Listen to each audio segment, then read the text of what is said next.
Alright folks, sorry about the delay. As usual, you leave plenty of pre-time and planning for things, but a million and one things go wrong the second you sit down to stream.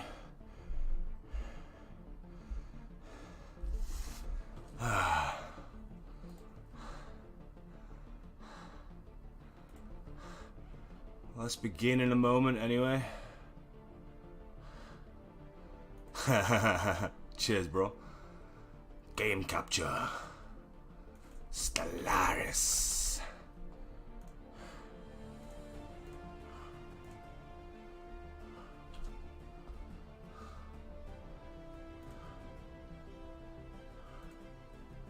No, no, no, man.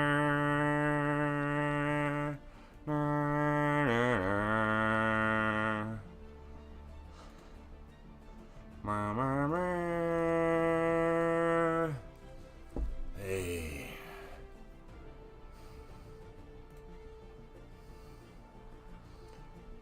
Let's do it. Here we are. So, our single player campaign, the Trade League of Oros, or Oros.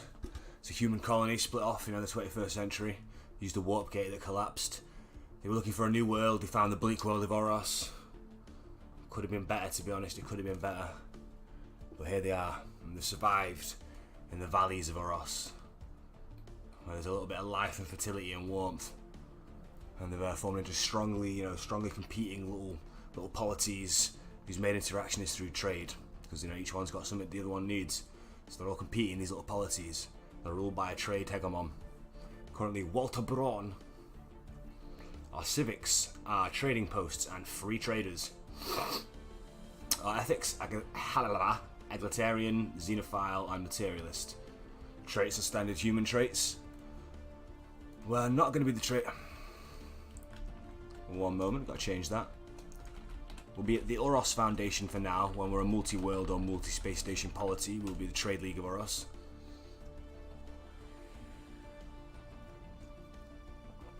Walter Braun would like to expand the fleet. In the last few years, we've rediscovered spaceflight. We've reached into our solar system, Gamma Valorium. No longer are we bound to the valleys of Oros. The stars are ours once more. Perhaps we will even find humanity again. Dun dun dun.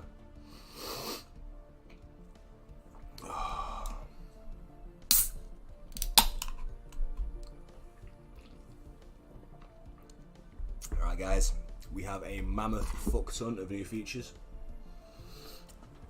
The entire economy game has been reworked, so that's going to be interesting. I'm going to take it nice and slow for the single player. The big multiplayer is coming later tonight. By then we're going to go full pirate corporate raiders. We're going to just enslave people and then sell them in the market. That's going to be our multiplayer game. This trade league is going to be more peaceful. I feel this one going more like, I've set a lot of the habitability down to very, very, very low. So the idea is that maybe we just sort of have a few space stations scattered throughout the galaxy, keep it like plucky trade leads, small underdog. This is our galaxy.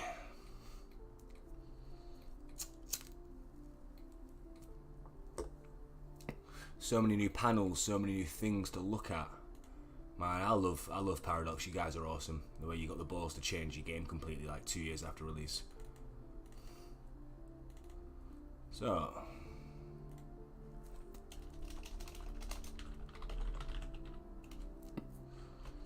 our first act, this trade hegemon, that is something in the galactic sphere.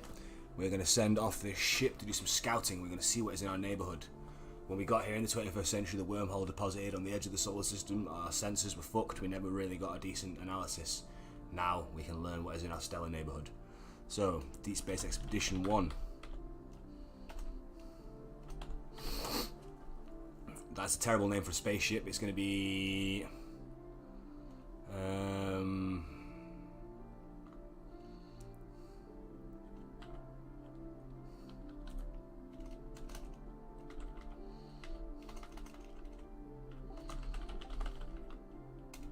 simple, Pathfinder.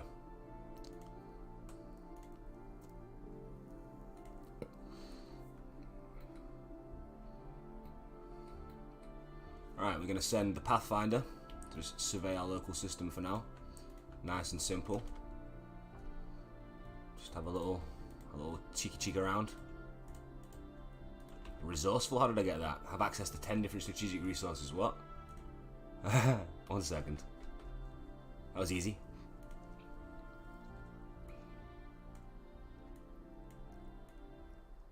Let me know if all the settings are on par.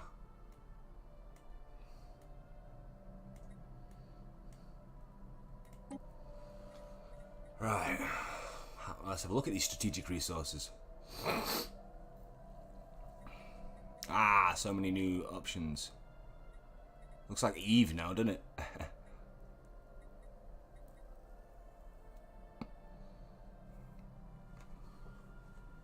So, we have 28 pops, so 28 million, we'll say.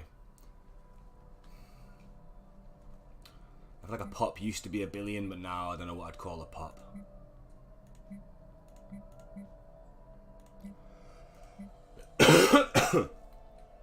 Planets no longer appear on the overlay. Okay.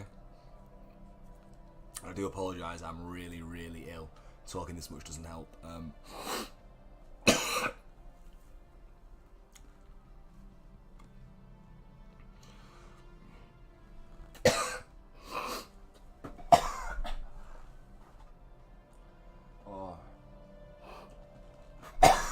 Oh god.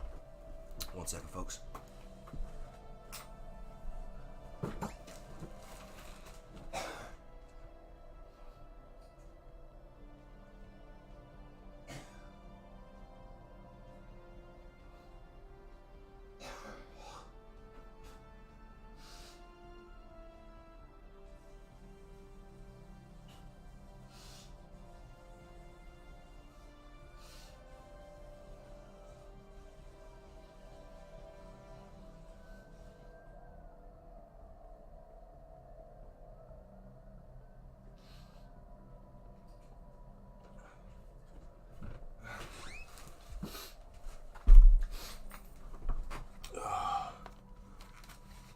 Yo, sorry about that.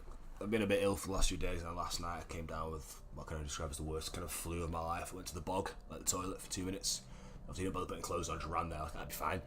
Halfway to the toilet I started shivering so uncontrollably. I filled a glass of water up, it was spilling everywhere, my throat was seizing up, my fucking muscles were all trembling, it was fucking weird. Then I woke up feeling like I pissed myself, I'd sweated that much in my sleep, the bed was fucking soaking. My girlfriend was just like, ugh. Yeah, I'm a bit, hopefully this is the end of it today.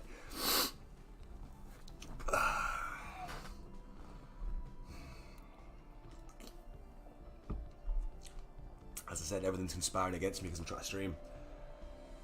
Whatever. Right, so yeah. 28 million pop. 1 planet, Oros. So this is new. Empire size. So is it an admin cap?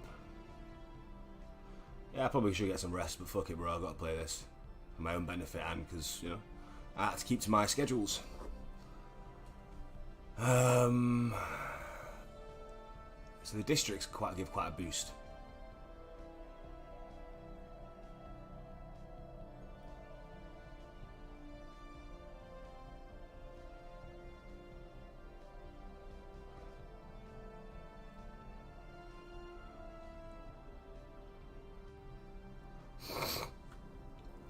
Right, so currently consumer goods, we produce 23, consume 14, produce 35 food, consume 28, minerals. Alright, cool. Let's keep it going on slow, let's explore. Let's have a look at our system. Here is our planet, Oros. Not quite the paradise we envisioned when our ancestors set out from Earth. It's quite a rugged planet. You know, mountainous world with a nitrogen-oxygen atmosphere, snow covers the mountaintops and frozen over lakes dot the valleys. Whilst the planet experiences minimal seasonal variation, the still liquid water beneath the frozen surface of the lakes is enough to sustain some hardy vegetation.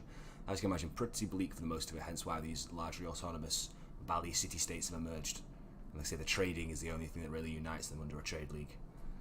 Gotta build our story, boys, gotta build our story, the trade league of Oros. Okay, so, the hunt for the Hykenith. We have found no traces of the 4 arc ships that passed through the wormhole before the chrysanthemum arrived at Oros. One ship, the Hykinth, was scheduled to make the passage after us, and the Chrysanthemum's long-range sensors reported a brief energy spike from the wormhole shortly before it destabilized and vanished. Assuming the Hykinth survived the passage and made it to our galactic neighborhood, the Ark ship has so far failed to establish contact with us. It might be a good idea to search nearby systems for sign of its presence. A very commendable initiative. I expect us to do that. Let's do it. We must find what happened to the other colony ships now that we can venture out to space. So, you've not left system yet. Good. It spent you a few weeks getting out to the edge of the system. We're now going to do a tight beam to your ship and tell you that we have a more important mission for you. Everything's in different places. Oh. Situation log. We are now hunting for the Hykinth. This is priority 1 for the Pathfinder. So our initial sensor packages show that these are the likely systems the Hykinth could have dropped out of the wormhole into. So we're going to send you straight for that one, my friend.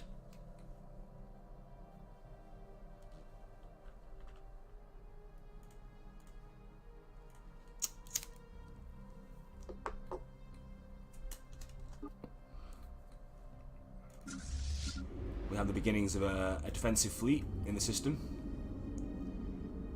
While we can't claim to be a truly solar power yet, we are getting there.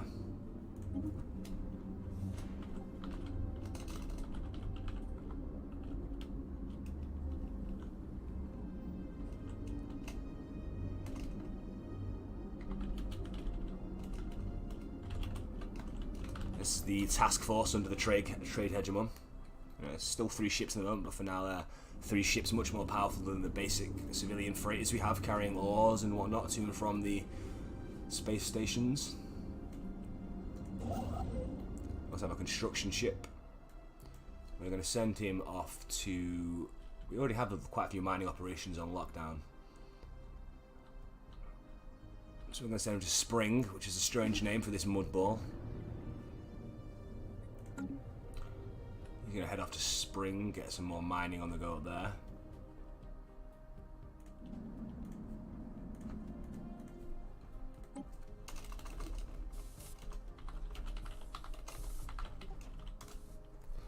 Wait, is that Saturn or Jupiter more, it looks like? Saturn, innit?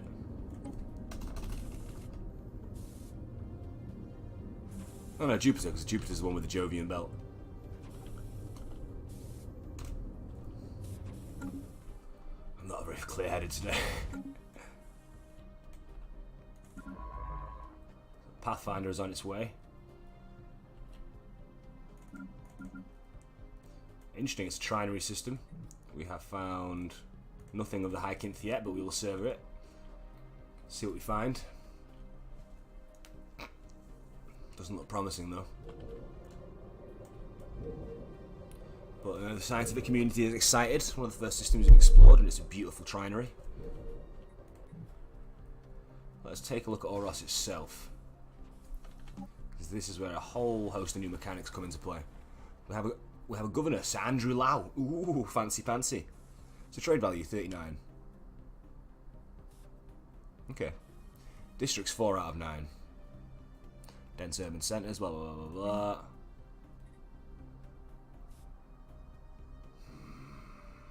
Makes a clerk job. Clerks produce trade value and amenities. This is what we need to keep an eye on, is amenities.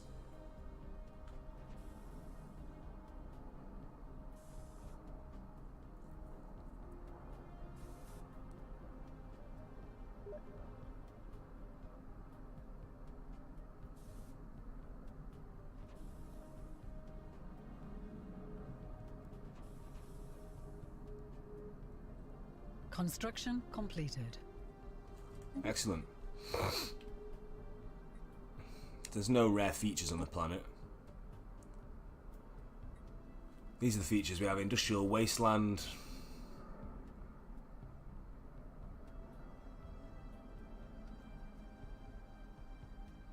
Some hot springs, excellent. That's a nice district.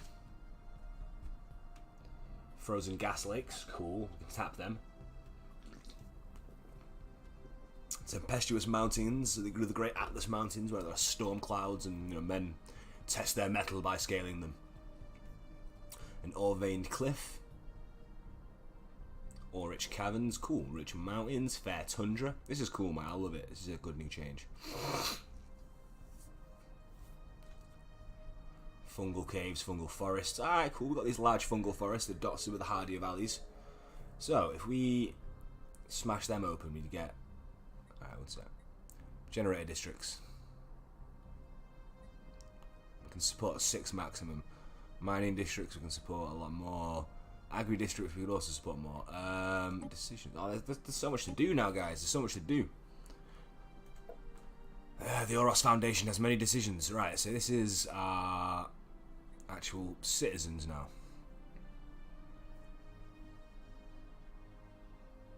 It's broken down to strata. So the approval rating, the ruling class. Interesting.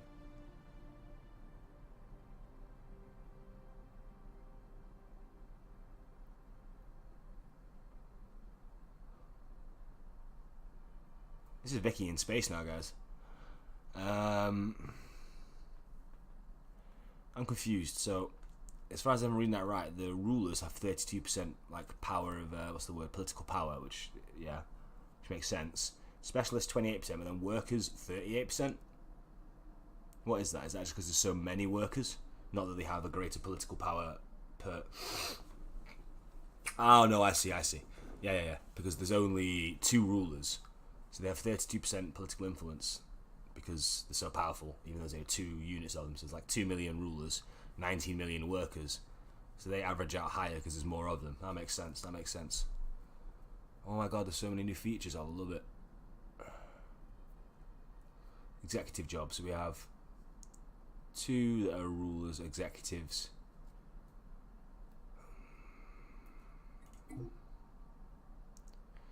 Executive jobs produce unity. So they produce 4 base unity, but the high stability plus my empire type plus the governor up it. So they just sit there producing unity.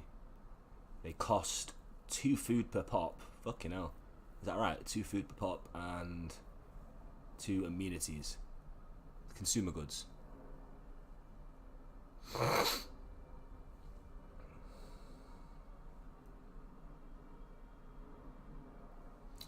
Okay.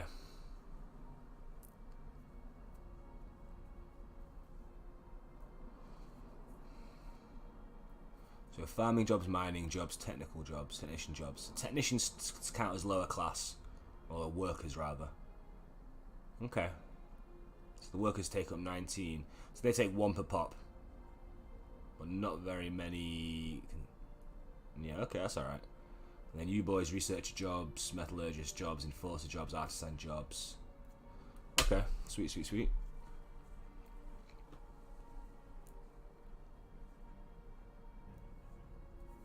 Amenities. 10 surplus.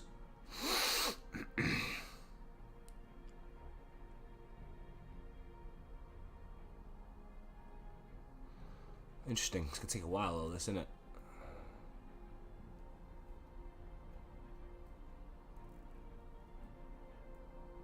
Alright.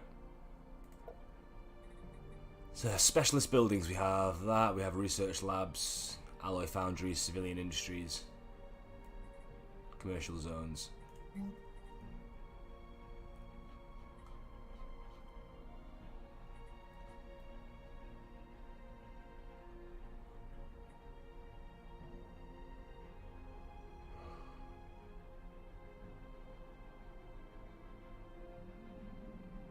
Okay, yeah, so I think our first move, when we got a little bit more, will be to solidify the hegemon's grasp upon the somewhat unified culture of Oros.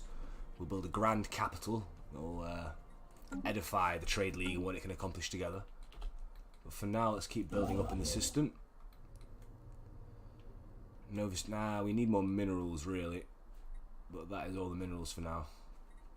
The trade league is reluctant to do extra solar activities just yet. You know, they want to get a good grasp upon their own solar system. Gamma Valorum is, they're only recent arrivals here, really, in the last 100 years.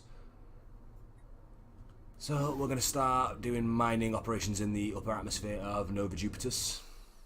The science ship is exploring. He's found no sign of the High Kinth yet. We must find our sister ship and see what befell the other colonists.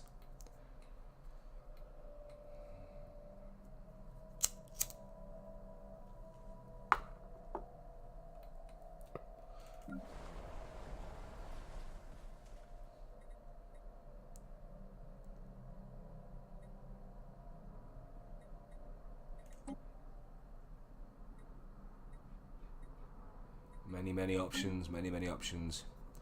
How do I build more districts is my question.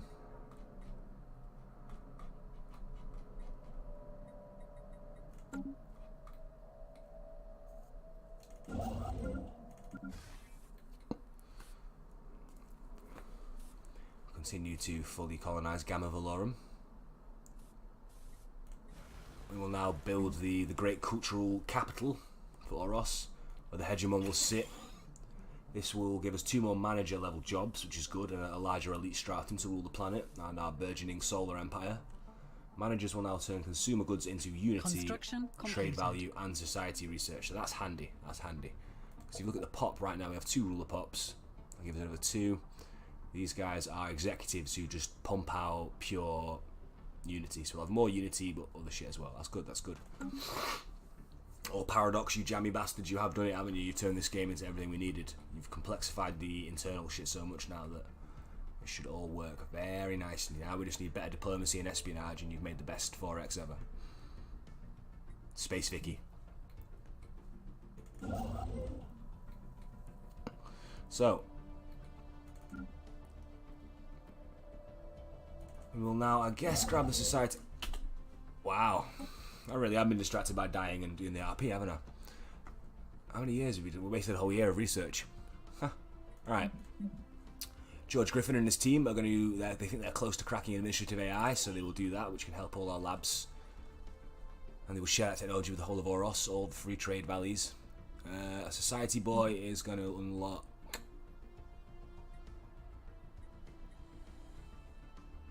Yeah, let's just start stacking. I've set my tradition gains to slow, set the game to slower. It's all going to be a slower game for my single player. The multiplayer is going to be faster later tonight, but this is going to be long, slow, interactive with the audience. Bit of RP, having fun developing the story as we go along. And you, my friend, are going to also do that. So we should just go for a nice research boost across the board in our first go. The Trade League is going on lovely. How is old Walter? He's 29. He's a young ass motherfucker. Young leader. Young visionary. Okay, let's see. Democracy sure is an endless struggle. Do not be afraid to exercise your individual right to free thought. Please take a moment now to practice. Yeah, we're going with egalitarian. I want to... the kind of feel I'm going for, I don't know it in my head, I think it's Sins of Solar Empire, one of the main human factions, quite a trade league, quite spread out, they've got lots of trade stations. We're going for that kind of feel. I mean, we're going to spread out from our brutal world of Oros. Survey complete. The Pathfinder has managed to isolate a residual ion trail in the Pathora system that is identical to the one that was produced by the Chrysanthemum's engines. Ah, it must have originated from the Hycanth. Although the fake ion trail is over a century-old, science officer Chloe Fortin has managed to track it on an outbound trajectory towards a previously uncharted star. We have entered its coordinates into the situation log. Excellent. Well then. We must continue then, shouldn't we? Come on, Chloe, you and your team have done good work. You will return to the system one day, but for now... we must continue tracking the ion trail of our sister colony ship. How do we get there is the question. We must check the hyperlanes. Going deeper and deeper into space. Far from Oros. Far from the Foundation.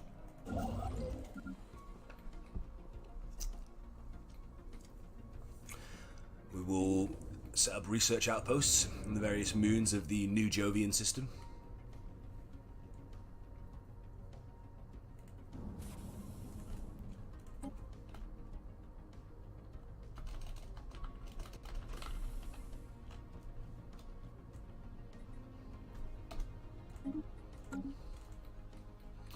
There we go, Gamma Valorium is more or less tamed. I'm looking forward to when they start having a bit of living systems again. Been promising that since the game launched. Be nice to see. Alright, so let's check back on Oros. The corporate culture site is nearly built. The grand presidential valley city of the United Orosian Trade League. We need more districts. Not city districts. How do I build more of the other districts? There we go, nice and easy. Okay. For now, let us tap the mining potential of this planet. There are many, many mines we can build here. May not be awesome and habitable, but it's got plenty of minerals. Construction complete. Save up for that. We will tap all the mining as quick as possible. Get our workers employed. The second outward expansion of humanity will require lots and lots of raw materials. So now we should be picking up 2 extra ruler pops at some point. I'm not sure how slow they'll be to switch over.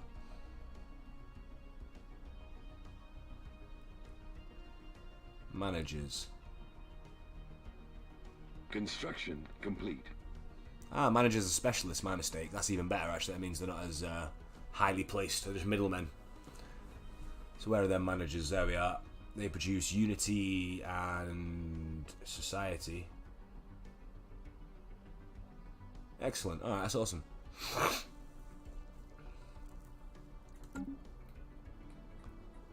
That is awesome. We're going to send you back for now.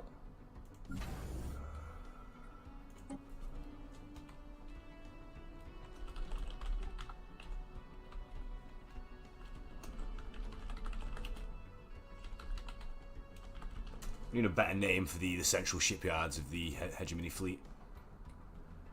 We'll think of it. We'll think of it. What does it come with? Crew quarters, shipyard, and trade hub. Ah, it comes with the trade hub. That's nice.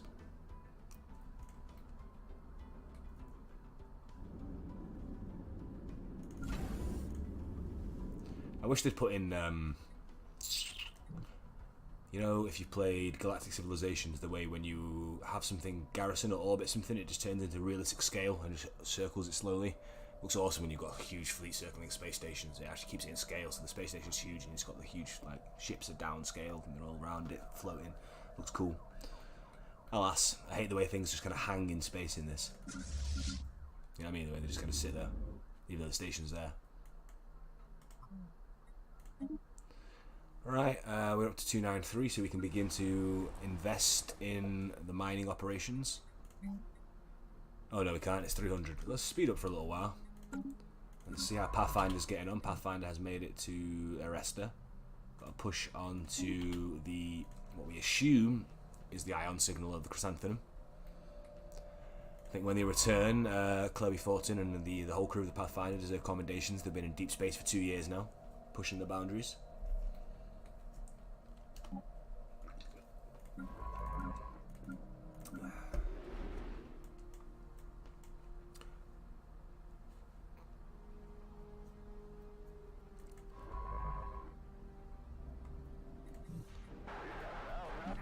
There we go. We've located the Hykinth. The Great Ark ship is parked in a stable orbit over Cooper 2. No power signatures have been detected from within its hull, and we are not picking up any distress beacons. An armed boarding party should be sent to investigate the ship's interior. What will we find? Updated. What will we find? We're a bit trepidatious that the ship is parked in high orbit. It's been here for 100 years. What's it doing up there? It's parked over a barren world. It does not bode well, my friends. The crew of the Pathfinder sends back initial tight beams to Oros and says that everything is fucked, basically. Does not look good. They will now make the journey across the system and they will send the reports back in a few weeks when they return there.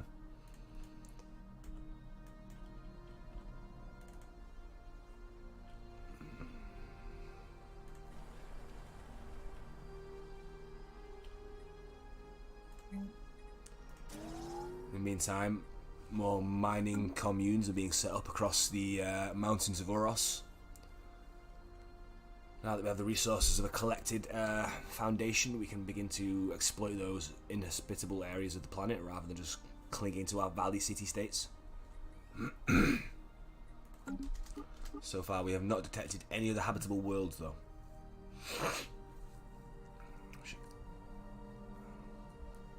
I'm gonna have to pause up a second, my friends. I am sorry. As I said today, life is fucking with me. We'll be back in a moment.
Sorry about that, guys. One of them days. Anyway, we're good. Let's do it.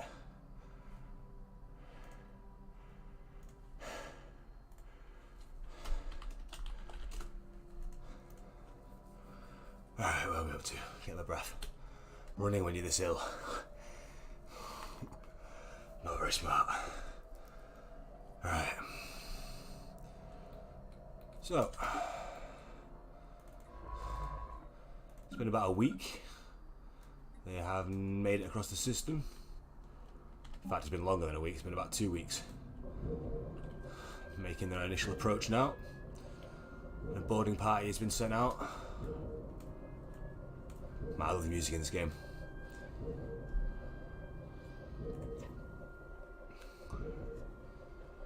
I'm going to move the webcam slightly for your folks so you don't get anything blocked, you know. It's not a competitive game, I don't need to hide anything.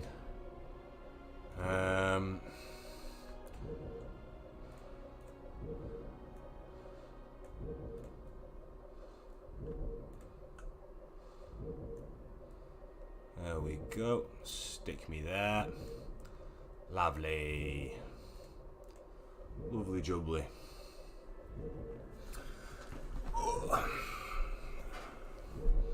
Special project complete.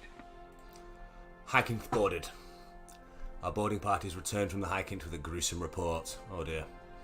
Human remains in amounts consistent with the Ark ship's entire complement of 250,000 colonists was found aboard. God save their souls. Most seem to have died from starvation, but there were also signs of small arms fire and cannibalism. We were able to recover the captain's log from the archives on the bridge. Boot it up, soldiers. Arkship Hykynth, United Nations Ulysses Initiative, Officer Logbook, Captain Ronald F. Gunderson. Log 1. We are 2 months out of Earth and processing on course. Things have been going smoothly so far. The colonists are fast asleep, and Dr. Colbeck has reported strong vitals across the board. Our journey has taken us beyond the outer planets and we are now approaching the Oort cloud. We will soon reach the subspace phenomenon, this supposed wormhole that the other Ark ships have already entered. I have made my reservations about wormhole travel known in a previous log entry. I'll never read that. But we'll know if this works soon enough. Okay. Log 2, Savaganda. We actually made it. Astrogation is still working on getting a fix on our position, but judging by the stars, I think it's safe bet to say we're not in Kansas anymore, Dodo. Unfortunately, the Hykynth suffered a major engineering casualty that resulted in a complete loss of power, and we're currently running on batteries. Colbeck has informed me that we may need to wake up the colonists. I'm on my way down to engineering now to see why Maggie is taking a sweet time getting the reactors up and running again. Hopefully we can get underway soon and begin our search for the Chrysanthemum's colonists. Not looking good, is it, for you guys? The situation has gone from bad to worse. There is no longer any realistic hope of restarting the reactor, and the last of the Hykynth's power reserves was spent in our attempt to reach this misbegotten system. Yeah, you landed in a bad system, boys. We had hoped to find some place habitable to set it down, but no such luck. We've got enough juice in the batteries to keep life support going for a few years, but with 250,000 colonists up and about, the Hykynth's food supplies won't last a month. I've called a meeting with all department heads. We need to come up with some sort of plan. Oh God. The last log. This will likely be my final log. The bridge crew is either dead or missing, and a group of colonists are trying to force their way onto the bridge as I speak. Our main food supply ran out weeks ago, and there are reports of cannibalism. I kept a small stash of food for the crew to keep the old girl running a little while longer, hoping for some kind of miracle, I guess. When the surviving colonists found out, they're through the doors. Back, damn you. Keep your distance. I'm the captain of this ship, and I'll be damned if I'm gonna let you butcher me like a Well, shit. Looks like the Pathfinder found out what happened to the Hykynth. We are the Chrysanthemum. We made it nice and safe to our inhospitable little home world. These guys got fucked. Well, damn.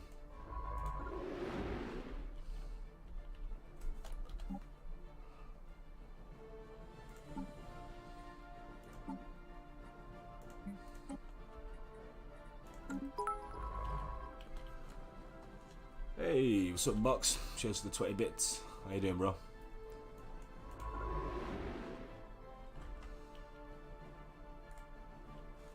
Is this event gonna continue, or is it just gonna bug? Next bit, please. If that stays in my log forever, that's gonna piss me right off. We will continue to survey the system, see if we find any traces of the humans. You never know, maybe some of our sister colonists escaped somewhere, maybe down to this barren rock. We've got to search, right? But while they do that, let's go back to Oros. Suck it, Kraut. Oh, I see, bro. You try to win that, I just noticed. Starting a bidding war. The mining districts continue to be hollowed out, more communities popping up. We could do with destroying the old initial colony sites because they're just now sprawling slums and ruins. Chloe has leveled up through her gruesome work. I'm worried that the Hykynth event is not finished popping yet.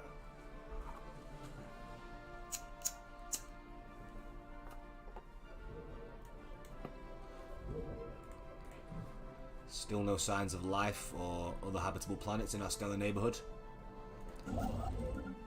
We will send out the Africa to start establishing more research colonies on the small moons and other planets of our system.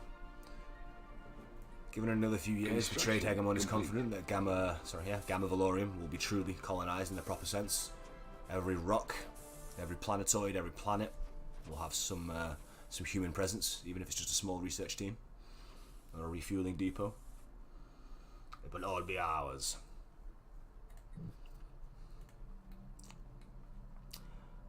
I think somehow I've messed this up, haven't I?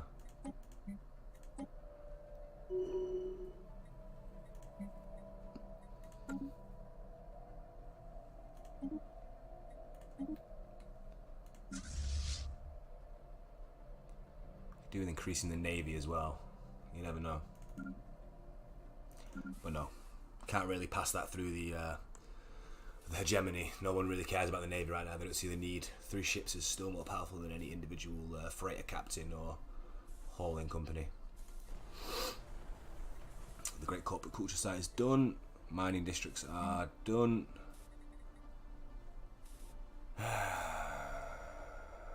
Still doing fine there. Okay. Yeah, we're looking good. Construction complete. Let's just fully colonise the system before we think about Anomaly extra detected. solar activities. Within the hiking system, what is this? By chance, we stumbled upon a faint alien signal during the survey of this moon. What's up now? Come here. Everyone likes cats. The source appears to be a small object in orbit. The signal contains no message. Could it be a distress transponder? Yo, look, you're on screen, my girl. Who's famous? Use the Twitch cat now. What off you go? Heavy-footed little fuck.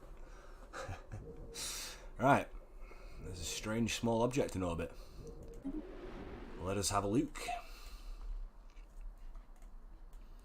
There sits the hull of the Hykenith. Just going to sit there forever now. Apparently we're not going to tow it back home like it usually pops up. Bugged event. Right, we have a...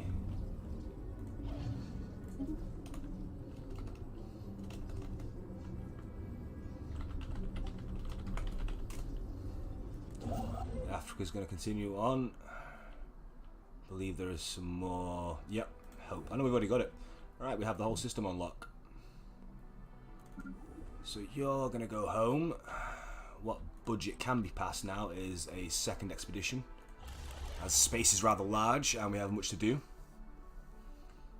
So, the hegemonic navy, the hegemonic shipyards. Gonna whack out another giant ship. A giant ship.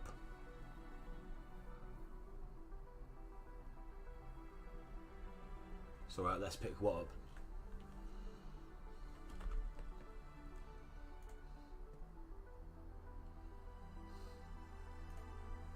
What you talking about there, Box?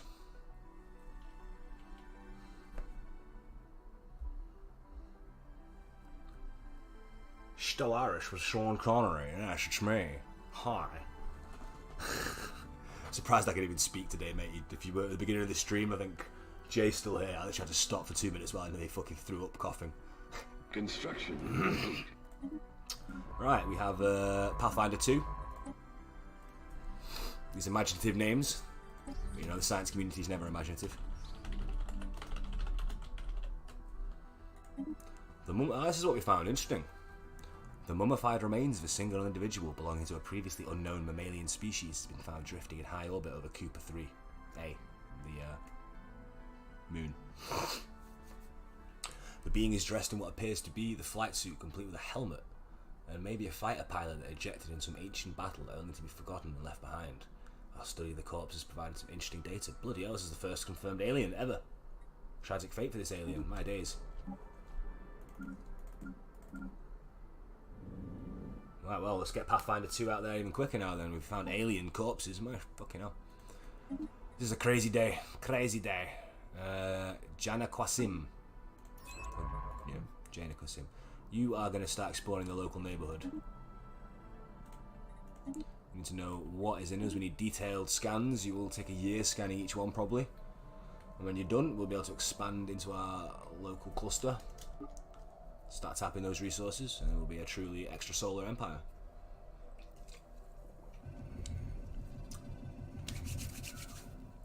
Weeks after the Pathfinder's latest fruitful exploratory survey, human xenologists are practically falling over themselves to publish their takes on the findings of Cooper 3A. this feverish storm in the scientific community that's had some negative yet temporary impact on the pursuits in other fields.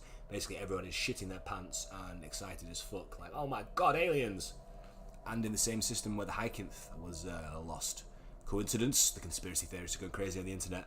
Fucking aliens. Aliens did it. Aliens made the wormhole. Aliens lured us here to kill us all. Oh my god, aliens. Ah! And a small company called Protogen in there.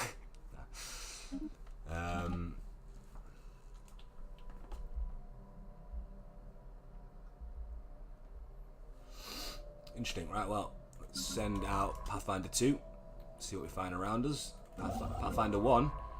Apparently the Hykinth event is bugged, but that's fine. It can just stay there forever. It looks kind of cool. I'll never forget it.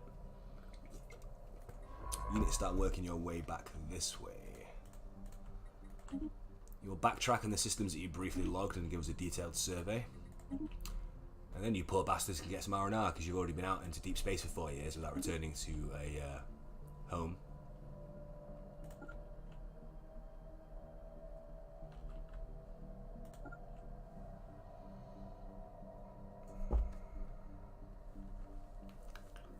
You just try to get to the top of the league there, Box. I knew people can't resist a league table. And Graham started a bidding war with Larissa last night. Now you're trying to outdo Graham. I don't like the name of this. This is when I go into these slow RP campaigns, I have to think about the world building for everything I name.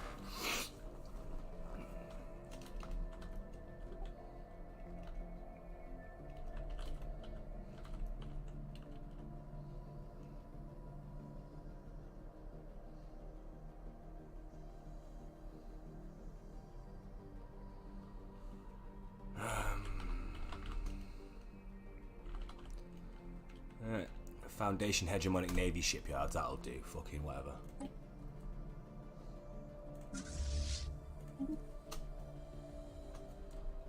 No. That'll do. We'll think of a better name at some point. Anyone can chip in with names and shit if they want to. I do have it set up as a coin sink, but I don't mind if you just want to give me a name anyway without using the coin sink.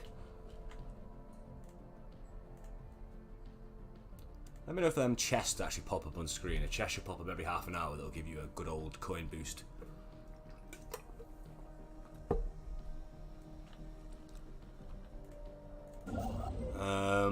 Let's see what we find in Hagashik Atta. Looks like it could be a mineral rich system. Fucking hell, a mineral rich system. Which I'm developing a lisp. Oh god. Rusty Shackleford. Yeah, someone's getting called that. Who can we call Rusty Shackleford? In fact, should we fucking rename the where is he? Ah, so many new menus.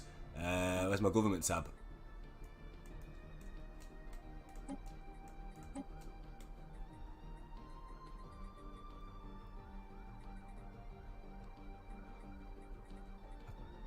Leaders. Nah, I like Andrew Lau. He stings that. Where's the president? How do I get to that menu these days? Jesus Christ.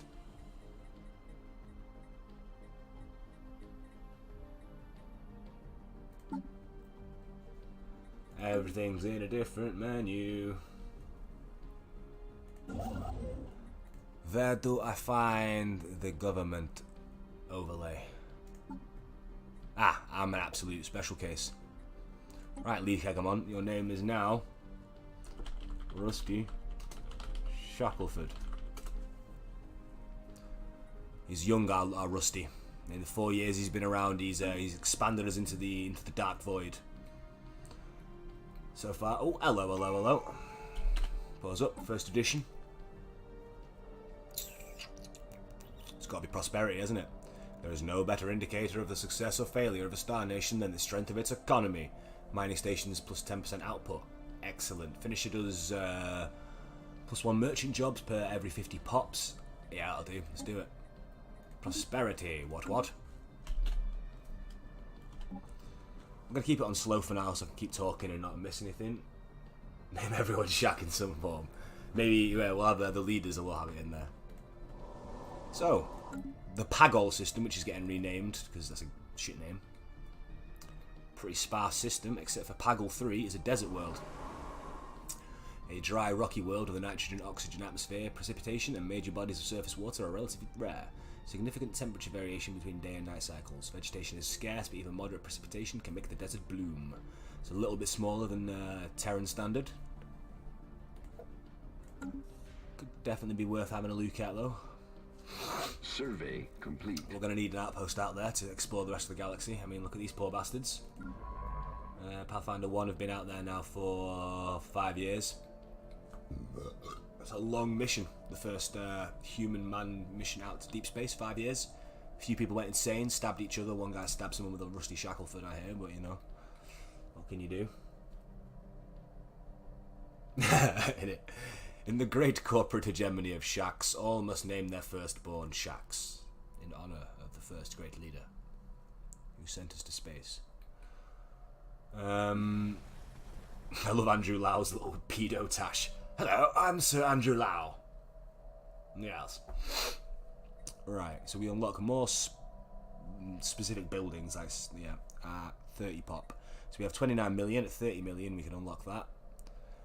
We are still producing. This is what I like now. I can slow it down, and I don't feel like I'm actually not doing anything because there's that much min-maxing you can do with your worlds individually. And this is fucking at the basic level. Bit quicker in multiplayer, but for now we can do this and chill. And feeling like this, I don't mind doing this. This is good. So producing 36, consuming 29. That's fine for now. How quick are pops growing? We started with what, like 28, 27 maybe. So they're not growing super fast. Yeah, let's continue to expand the mining industry. Let's tap all these mountains and fucking caverns. Because I mean, look, man. There's where do I look at this shit again?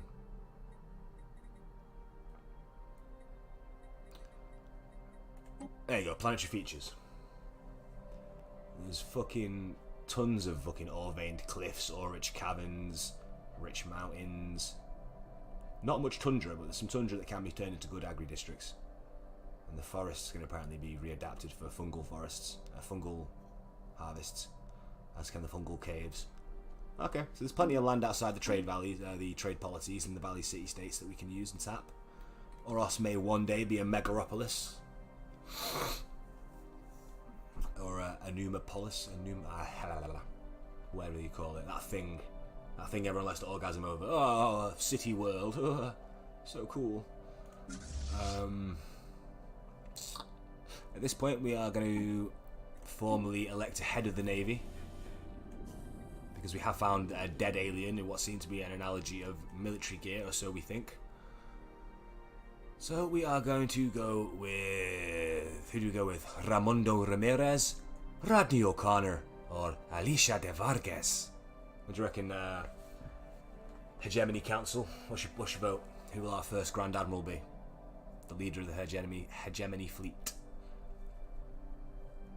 They're all a bit old, to be fucking honest. Old ass cunts. They're all gonna die soon. Even with stims.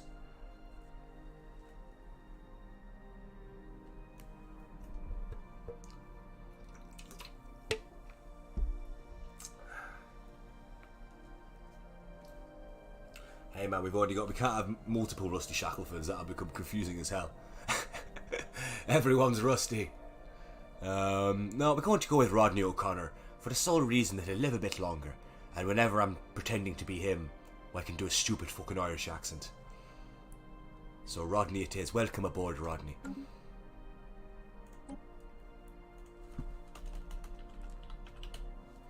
Rodis O'Connor. The first Grand Admiral. But the Grand Admiral needs a couple more ships, don't you think? Fleet manager. All these new minerals coming out of the mountains, we can afford a few ships for the Navy. Most people still think it's a bit of a vanity project for Rusty Shackleford, the president of the Hegemon, but he knows better. He knows aliens are out there. So we're going to have 2 more Novikov class corvettes. And so now it takes alloys. Right, so yeah. Alloys are advanced resources with a military application, which we need to construct ships and starbases. We can gain more by building alloy foundries or buying some shit on the market. Okay. So we consume very little right now, so that's fine. Okay, right, yeah. Badoop. I like this. A separate resource that can provide out of. I like it, man. I like it. I'm glad they just stratified all this and complicated it. Sweet. Rodney O'Connor. Habitable World Survey. We now know without a doubt that a thriving biosphere is not something unique to Oros or Earth. Both the scientific community and the public at large are eager to learn more about the various forms of alien life found throughout the galaxy. Efforts to catalogue the life forms we encounter are already underway, but our xenobiologists have urged us to focus our planetary survey efforts on habitable, life-bearing worlds, while considering we could do with seeding some outposts out there. Let's do it. I would like to keep with the RP of these guys. Instead of building a contiguous block of territory like you would normally do, I just want scattered, trade league planets. I know it'll make it harder, but I'm trying to go for a hard, fun, slow run rather than min-max, rather than meta-ring it, you know what I mean? So we're not going to build a contiguous empire. We're going to have a little core, and we'll just have, far-flung motherfuckers. See if we can pull that. It'll be quite fun. And rely lots of habitats and things like that, and space stations. Maybe have a ring world one day. We'll see. We shall see. Well, Rodney O'Connor's waiting for his new ships. Ain't you, Rodney? How long will the old researcher Rooney take? Where is things? Cool. It's going to be nice and slow. Can we do any policies to encourage research effects? Orbital bombardment and indiscriminate. No, let's go with selective. We're not bad guys. Resettlement prohibited for now. Everyone's rights are respected. First contact peaceful. Initial border status open because we're traders. Dietary. Our empire has a plethora of hungry mouths to feed. To ensure food security does not become a problem, we must balance the need of the population with our need for growth. Construction complete.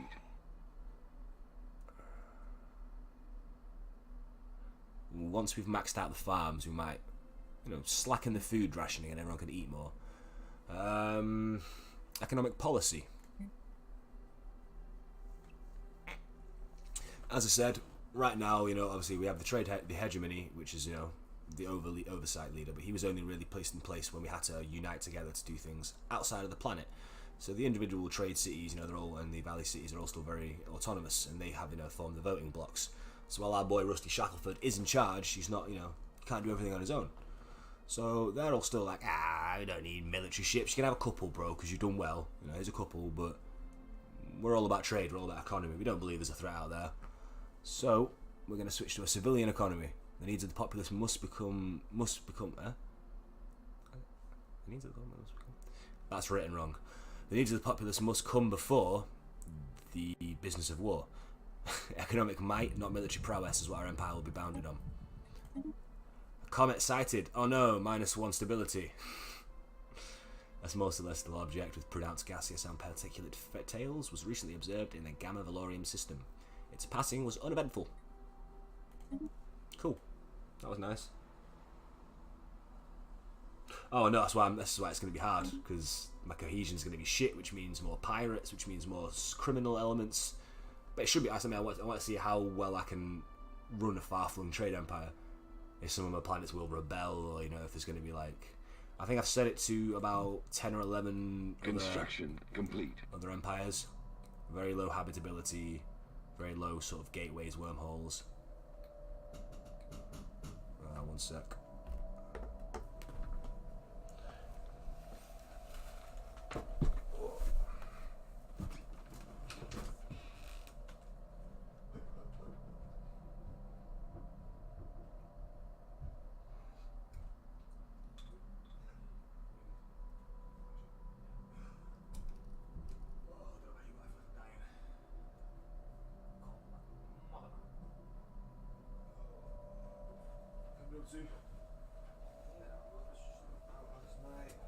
Smashing it.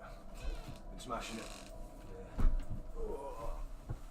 Let's play a bit of Stellaris with the peeps.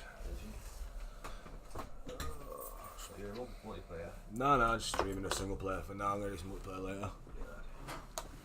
Anomaly detected. Oh shit, what we found here. What are your mechanics like? Huh? Oh mate, the mechanics are so much deeper now. There's so much more going on. Right, well. This is our second. This is Pathfinder 2. She's out there. She's found an anomaly. Preliminary scans of YZ9012 indicate a heavily armed vessel is in orbit around the asteroid. Oh shit! See now, Rusty Shackleford's saying to the rest of the Trade League voters, see, told you, aliens are out there and you wanted to focus on not building ships. Okay. What have we found here? Is this one? I know it says challenging and it says perceived to care, but I mean, can anyone really deny an alien spaceship apparently chilling? Let's go and find out. The small and recently built hegemony navy, led by Rodders O'Connor, is heading over there. Let's have a look and back him up.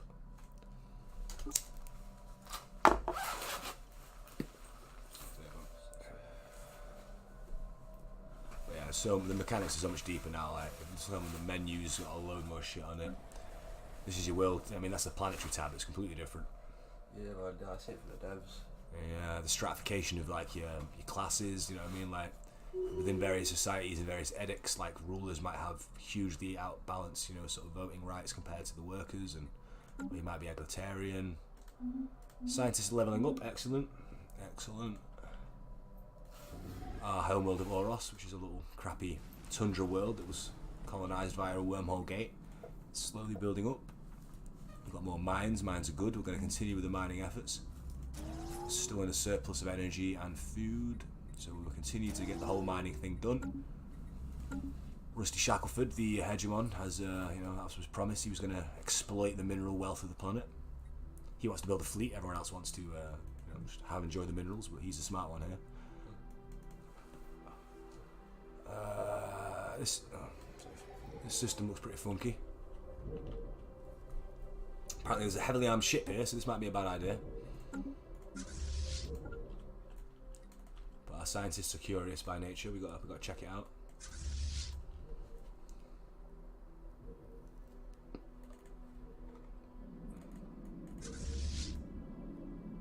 Man, I do love the graphics in this game.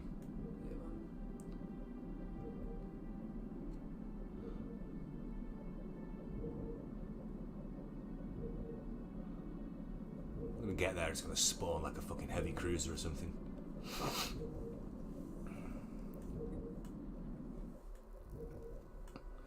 What you want for the rest of the night? Whatever, man. Probably fucking. Huh? So whatever G. Yeah, well, you're down for doing the multiplayer later. I'm gonna try and set one up with a bunch of people. Yeah. Sweet. Yo, Box, you still watching? You down for a multiplayer later after I've had a bit of fun with the single player campaign? There's a bunch of people I know want to play, so we'll have at least sort of 5 people.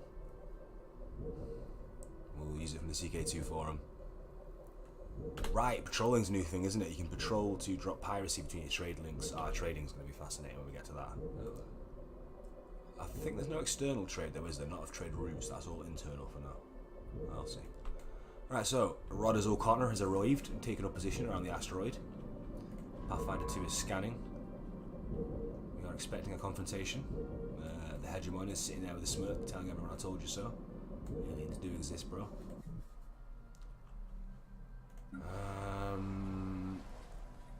Oros is progressing nicely. The minerals are coming in well. We need to check out the rest of our policies, though. Trade policy. Trade is an important source of prosperity and brings in a great deal of resources for our empire. We must decide where these resources are best directed. Wealth creations, consumer benefits, or marketplace of ideas. That's kind of cool. We don't want to use ideological spread yet. Consumer benefit. No, I think wealth creation. Profits for individuals and the city-states, and eventually the whole of the foundation. Yeah, I had to give it a nod there. It's called the Oros Foundation for now. When we've got more planets, we're going to call it a trade league, but we'll do it in typical foundation way as well. We're only here to trade, I promise you, to buy our goods to our joiners. Which kind of MegaCorp did you go for? Right, I went with just the basic trade league style. I was going to do Criminal Syndicate. I'm going to save that for the multiplayer. I'm going to go for orc looking guys, or them ugly looking slug guys or something and just do a criminal syndicate that can also do barbaric despoiler. You know, then you can just raid people. So Can raid. you take them together? No, but there's a ascendancy perk you can pick up straight away once you get your first ascendancy perk that lets you do the same thing as barbaric despoiler. Okay, yeah. So then I can just raid people, sell them off, profit. Alright, we need to speed it up now. Let's see how this event's gonna rock. No pun intended. This is your first mission, I think, pretty much, love, so don't mess it up. Maybe I should have brought over Pathfinder 1. Pathfinder 1's returned home after its long 5-year deep space voyage. They are going to map the northern section of our area. Right. They've changed sectors now, and I have no idea how it works. Apparently they're meant to be organically done based on actual geographical distribution. Yeah, like constellation shapes and shit. We'll see how that works, I guess, when it gets into it. I wonder if you can rename them still. Yeah. I doubt they do that way. Yeah, it's nice to name your sectors. Especially when you do like, especially when you do one of them like sort of feudal gameplay ones when you want to have all different breakdowns. You've seen the feudal civic, pretty handy. Where you have You can eat that. nobles and shit. Yeah. Yeah, I'll have to do one. one. Black before myself, innit? Yeah. Created a couple of empires, but just like, get a bit, so by the time I play them, you get me head round Mechanics. So I mean, it's why people were saying, do you want to go straight to multiplayer? And I was like, no, I need to do this for a while, a bit of a slow RP, get to know it. Right. Oh, I'm still dying, sorry people. We've scanned it down. Nefri's Pride. The armed vessel discovered in orbit of YZ9012 is an abandoned military spacecraft. It's abandoned, thank fuck, everyone breathes a sigh of relief. Called, how do we know it's called that? I don't know. Called Nefri's Pride. Its light frame and evasion hardware suggests it was built for long distance patrol missions, but it has since been retrofitted into a long range stealth bomber. Okay, we're all a bit apprehensive again. Records of the ship's comms reveals it was hijacked by a rebel guerrilla on its way to perform a strike against a secret complex called the Zvan Labs. Bloody hell. We've not even found any aliens yet, and we found this. Said to hold a weapon so powerful it could win them the war when they were shot down. We've extracted the ship's destination from its navigational drives. Well, bloody hell. So first we find this mammalian pilot in the same system as the High-Kinth. Now we find this, like, everyone's a bit of a buzz, you know what I mean? We have no need for a weapon. No. Send a science crew, right. Log updated. Fascinating. So we're going to retask Pathfinder 1. As they have familiarity with some aliens. Basically, they found the one alien we found so far, the mammalian. They're going to go have a little look. Situation log. What?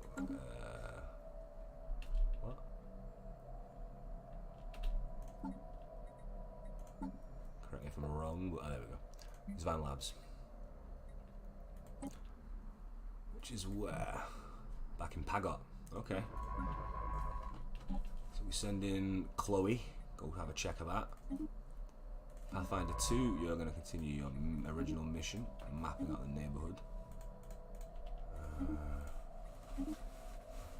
Remind me to sort that dough before you go though, and obviously. Just grab this off our mate, I'm going to have a look at it.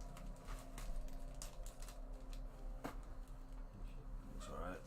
Made me laugh, so I went to start this stream, fucking, and then he bells me, I go and meet him, and he goes, bro, I almost lost it. I'm going to have to come back later, and I'm just like, fucking serious, mate, I'm already half an hour late.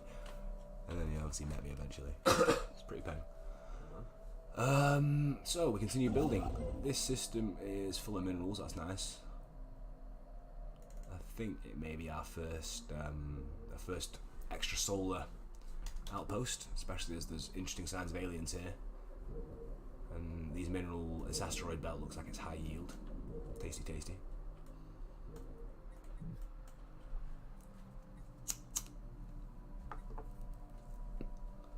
Still no signs of alien life besides dead aliens and abandoned ship.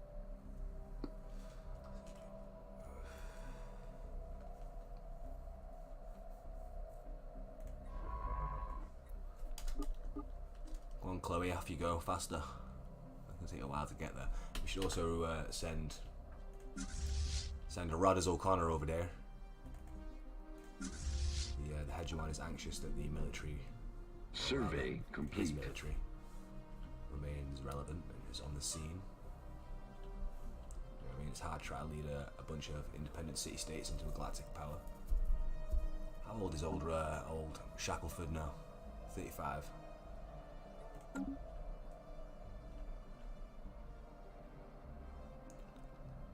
Oh, we've encountered some form of alien vessel in the Waskar system. Waskar? Where's Waskar?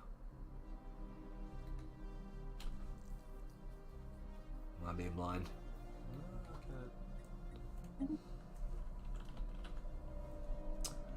Okay, so, you know, day one, there's some bugs, as usual.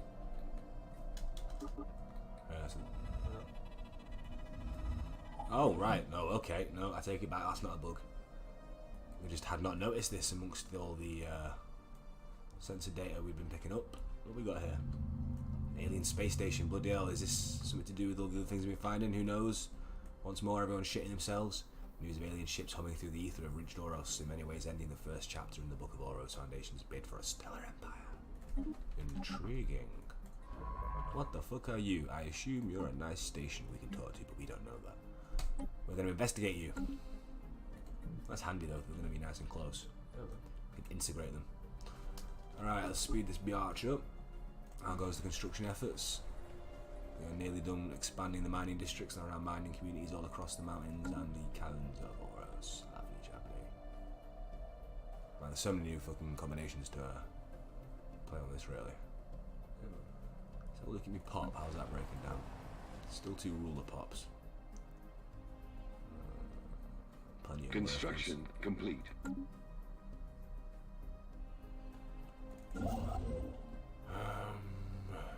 Right, yeah, we're gonna head over here, build a starbase. 7 years in, we've managed to establish a new colony. Well, not a colony, sorry, an outpost in space. Oh yeah, Chloe got distracted from the mission. The mission was to go and check out the destination of the alien ship, the alien stealth bomber. We probably should grab Pagol soon. We need to rename the system. Pagol's a terrible name. Maybe we'll name it 14 after its discoverer. Alright, let's go and check the asteroid out. I don't know why there was a stealth bomber on the way to this asteroid. Most curious. You, my boys, are gonna take up orbit around it, get ready to blow it to pieces.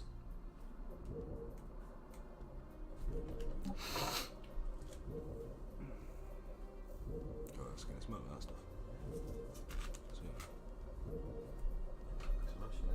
I don't actually, my throat's pretty bad. Hash kind of eruption.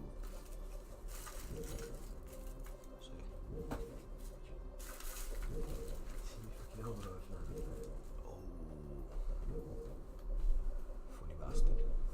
You can try to impress a woman when you flipped over that stool. Or you just try to do general antics. I really needed piss and there was quite bare fucking just oblivious people just standing all around the bar, so around it was like waiting for someone. I really needed a piss. Yeah. But jumping over that stool and cut me a foot on the edge of it. And overall, back in there, just thinking. So I managed to like do a fucking 180 turn whilst falling over it or whatever. But like, yeah, just hit a lot of my body. Yeah, that must be pretty bruised, man. Yeah, man. It's like mixed with the elbow and the funny bone it's got on as well, so it's just like Nasty. Construction Scraped and fucking complete. sore for a bit. yeah, I got the gas. Breeze on the hip as well. Shit. Hopefully mate's got no bumps though, so Your noggin's alright, innit? yeah, it's been through so much shit, I can take a bit of a beating these days. Hello, man, you do get into some scrapes. Right, what's that? So we finished scanning the asteroid AR2111. Invisible Death, that's an ominous name for a mission. Our scientists have returned from the Zvan labs and scanned the footage collected from the facility's security cameras. It shows lab scientists bound and gagged as guerrilla soldiers. Well, okay, we found aliens apparently. You just can't call them a civilization, they're just very small. Pry open the weapon strongbox, but to their dismay the box is empty. Only minutes later the rebels can be seen writhing on the floor in intense agony. Dark patches swelling across their bodies, then their skin rips and a grey, unidentifiable matter spills out. The matter continues to expand, swirling hypnotically around them until one of the scientists activates the emergency system. Sprinklers douse the room in liquid and an electrical surge passes through it, executing all living things. Here the footage ends. Our crew can confirm that the strongbox was indeed empty. Spooky. We found some very small alien civilizations fighting against each other. We have no idea what the crack was with that, but we observed it. As well. Yeah, we great grasp of the xenomechanics. I'm a bit skeptical about settling this system now. We'll have to deal with aliens when we do come back here. Some alien virus that turn on. Right? Maybe I wasn't joking. Maybe when I referenced proto-gen earlier, maybe I've got some shit going down here. Let's get the fuck out of here. Excellent. Mardom has been settled. We're going to rename it though, I think. We are going to rename it.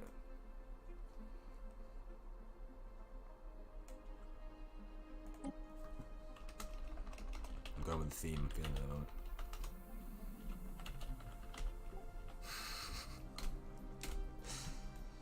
Many of the worker class are going to begin a great exodus out to the Nova Belta system.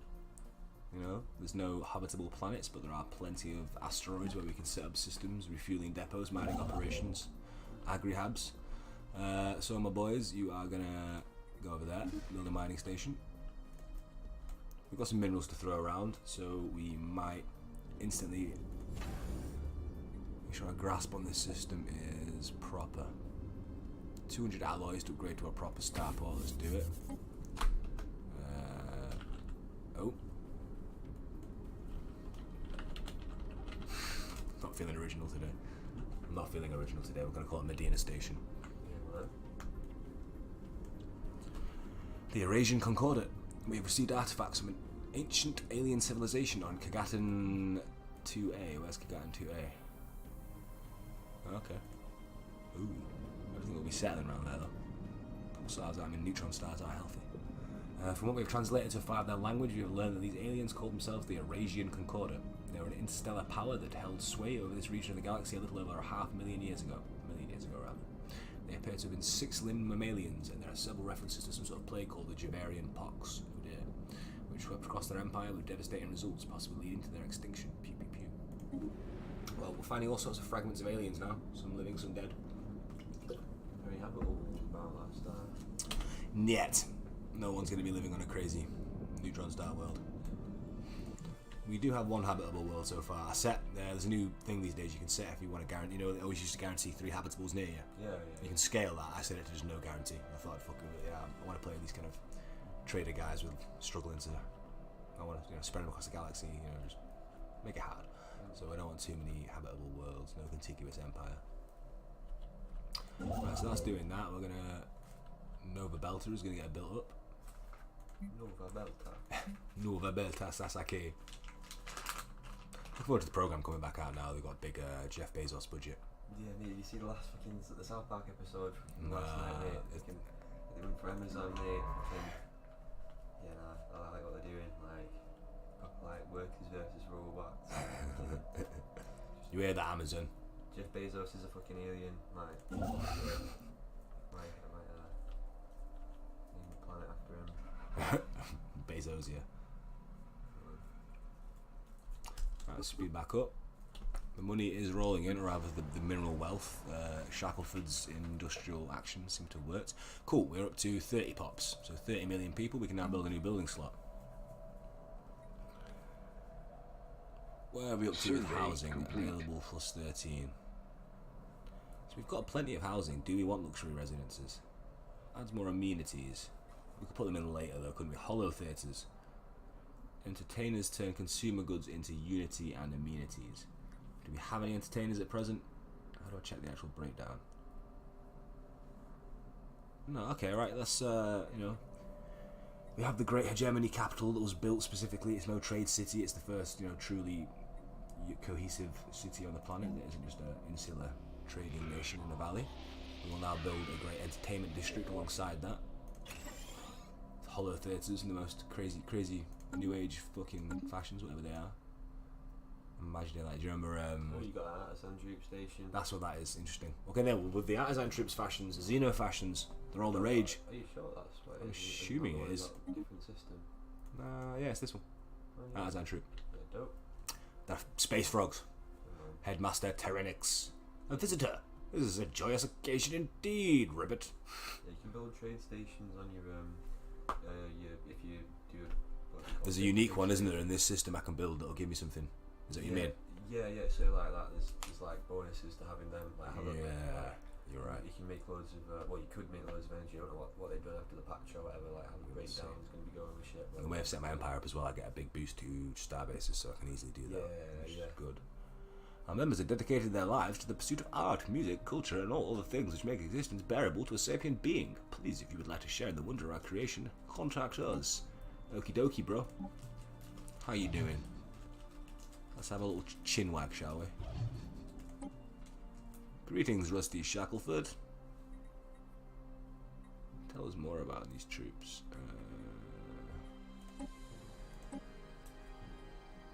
That's expensive. Well, actually, 1,000 energy. Should we expend a large amount of... It's good to get unity and shit as well. Yeah. Now let's do it. We will bring this alien enclave into the fold. What's it? BC opinion with them in it. So. Exactly, yeah. And it's going to be within my core territory anyway. Yeah. So we'll integrate this small portion of aliens. They'll be at the forefront of our entertainment revolution. That's cool. Make us a unique society with very different culture to it. Curious to see if we find Earth, because whenever you choose a non-Earth human group, I'm pretty sure it's guaranteed to spawn Earth of some kind. It could be like post-nuclear Earth. It could be normal Earth. Could be different Earth. Could be primitive Earth. Primitive Earth would be a bit awkward. If it happens. I think I found primitive Earth is like aliens or whatever one. Construction complete. Obviously, you yeah. get an achievement specifically if you like abduct him as a reptilian race or whatever. That's sick. I don't think it was a reptilian race or whatever at the time though. I can't remember exactly. I have to try that at some point. You find it fucking, like it's a fucking tomb world, it's like cockroach, which is fucking illuminated and shit. Yeah, I've seen that one. Actually, I could probably be moving that a little bit more. Bear with me one sec, folks. I'm just going to move the camera a little bit more. And we're not blocking anything. No, just that and that. Photo bombing. Webcam bombing. Alright. Sweet. We continue without raking in them minerals. Did we finish all the policies up? Let's have a look. Robotic workers, sure. Population. Yeah, cool. Where is the fleet?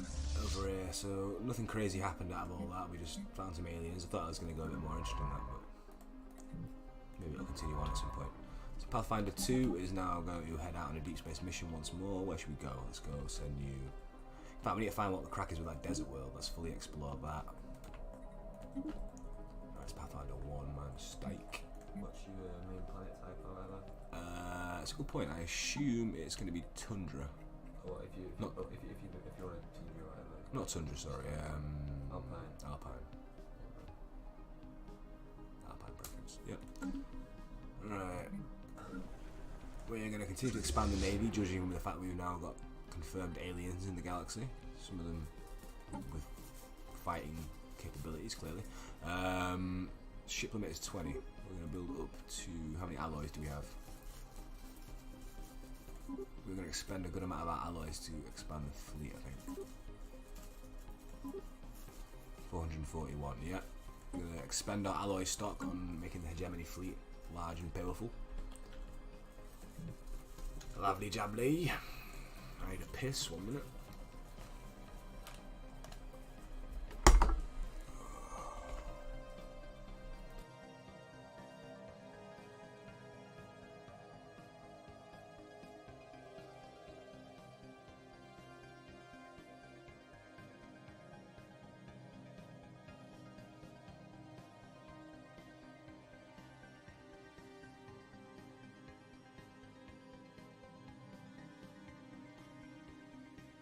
Construction complete.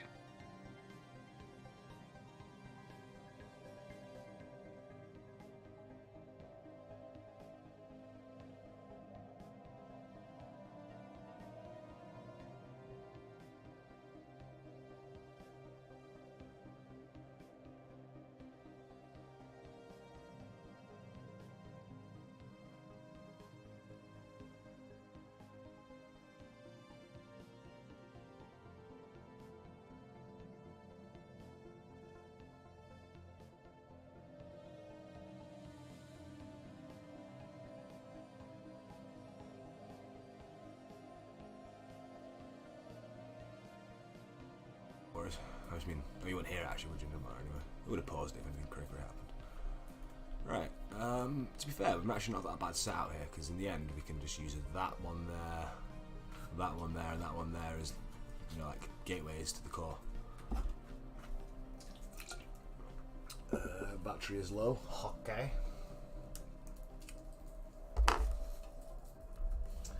Well, 9 years in, the Foundation has already begun to expand into other solar systems. We've rapidly colonised what we're calling Nova Belta. Sasuke, you with me? Medina Station.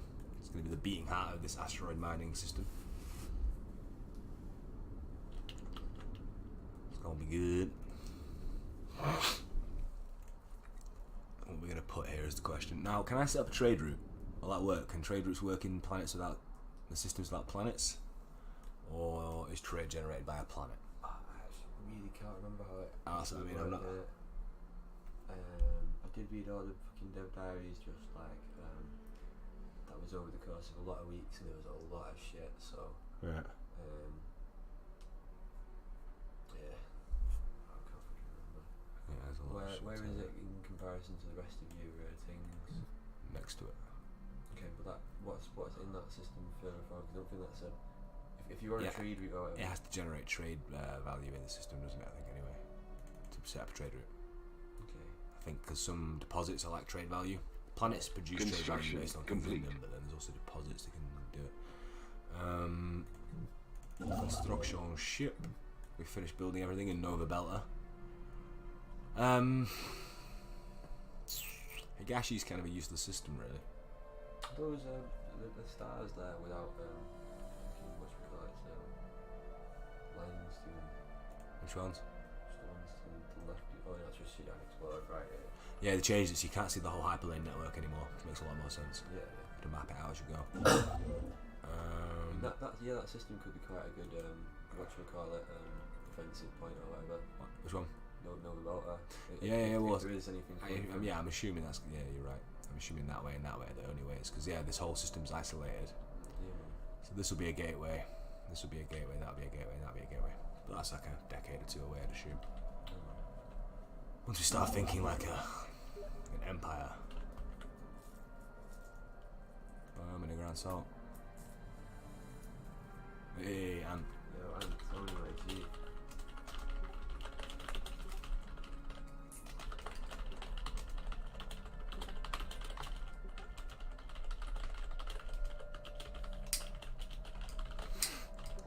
boy's getting on it, but he's got shit Wi-Fi. See how he does. Maybe we get into the multiplayer later with us. Alright, so as we've blown all our wad of alloys on upgrading the navy, we will send the Africa home, because I can't really do much right now. The navy's looking a bit more expansive now. Rodders O'Connor is ecstatic, he's got a real navy. Rusty Shackleford is happy that he's now got a blunt instrument of power to wield over the trade cities and their subsidiaries across the space.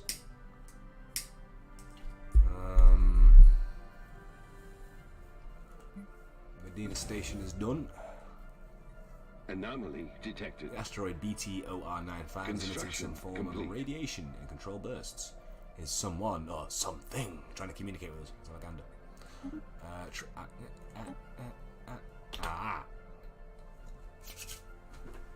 Okay. Outgoing trade routes. So. Okay. So Starbase is just when you go to the trade routes. Starbases is what generates trade routes. That makes sense. Okay. So there's an outgoing route from Nova Belta to Gamma Valorum. It passes through no systems. It just goes from here to there. Nothing's moving through it. 100% of nothing is moving through it though. It's good to know. So what I need to do now is turn Nova Belta into a trade post of some kind, right? Modules. Trade hub. A civilian docking area where merchants and traders can conduct business. That only increases the collection range of a trade zone, though. Hang on. Possibly I need to upgrade some stuff first and learn it before this is going to be super useful.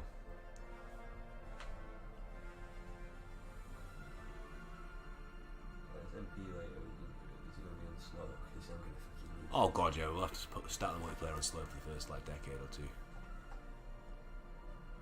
Alright, for now, we're gonna go... downloading it, he says. And Sol is playing him online. We'll build a trade hub for now, see if that changes anything.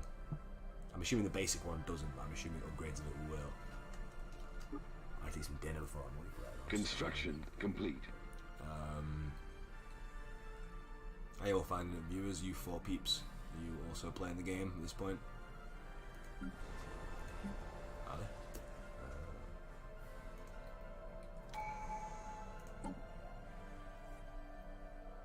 Ooh, SCTs. Let's get all 40k on this biatch. Or administrative operations. How much is upkeep costing me? So upkeep and energy. Okay, buildings actually take up a good chunk of my energy, so that would free that up by a bit. Equally, making things quicker to build makes a lot of sense. No, yeah, let's keep the energy drain down. Administrative operations. As our empire grows, eliminating corruption and inefficiency is of critical importance.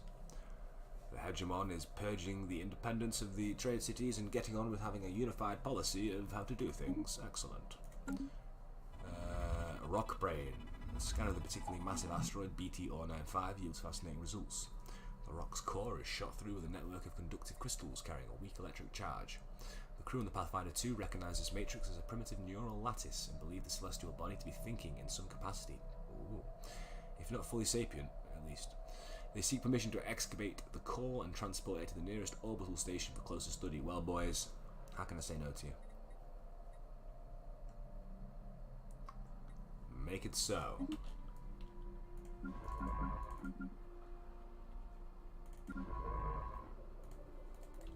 Has that been done? Okay. Alright, the Navy's at 10 out of 10. Piracy suppression, yeah, let's keep that going. The core of BT-095, once coaxed from beneath the crust of the asteroid, does not respond well to the vacuum of space. The Pathfinder 2's instruments read a sudden energy spike moments before the rocky lump gently but decisively fractures.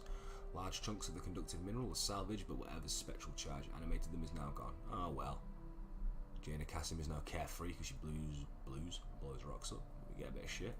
Whatever.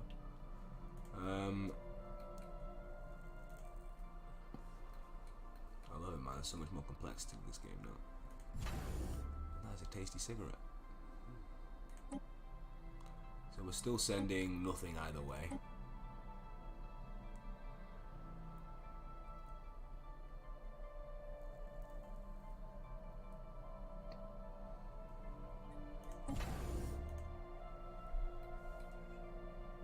Alright. Chloe's back, checking out Pagol.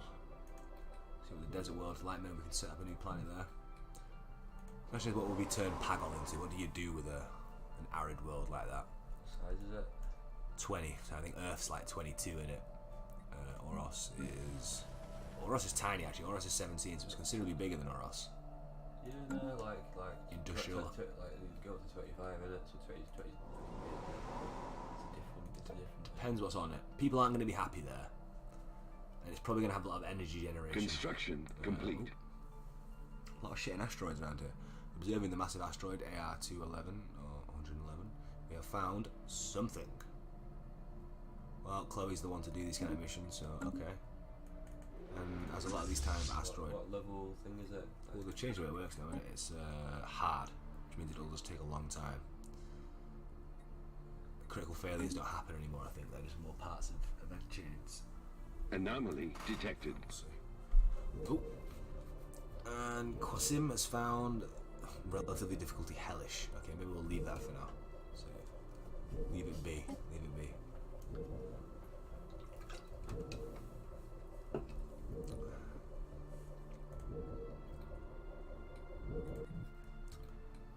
Alaska. Can we build that yet? No, we need more. Alloy's gonna build slowly, but that's fine. That's kind of how we went for it.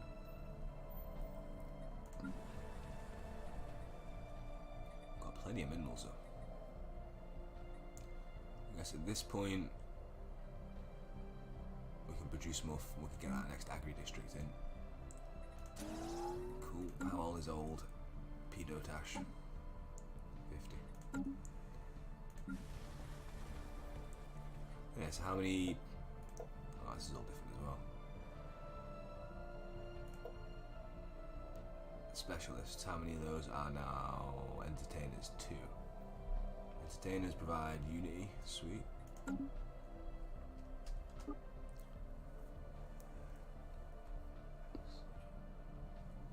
Ah, there you go.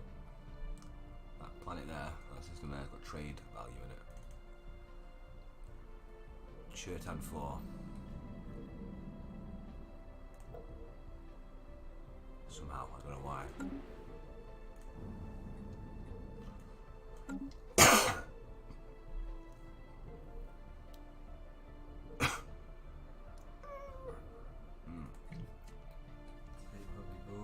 You see that system to the... That one? Yeah, build your hub in there, I reckon it's a... Yeah. more of a choke How about as a point. trade hub stroke gateway? Yeah, yeah. You Yeah. can win collection radius, isn't it?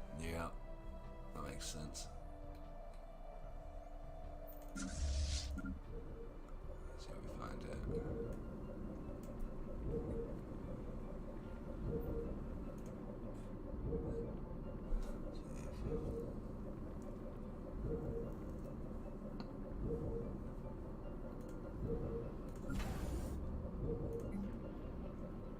Survey complete. Put battery on it, protect. Protect. Survey's complete. Construction complete. Cool. We can now up this shit, I guess. Ah, we've hit our district cap. Okay, where's that shown? We've still got plenty of housing.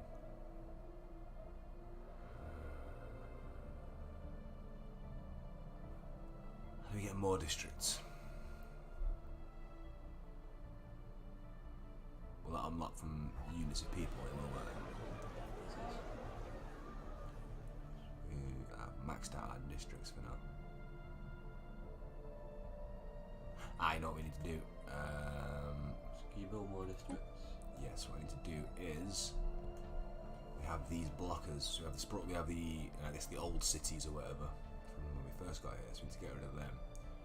So yeah, we can expend some energy to just get rid of these scars on the face of the planet. First of action. Rusty Shackleford himself has set it up. Xeno Freedom Center. Rusty, even though he is happy with his fleet and he likes it, he feels like we should make friends with any aliens we find. That's good for you, Rusty. What makes you happy, bro? Well, we are going to incorporate an enclave, so we'll make you happy with that.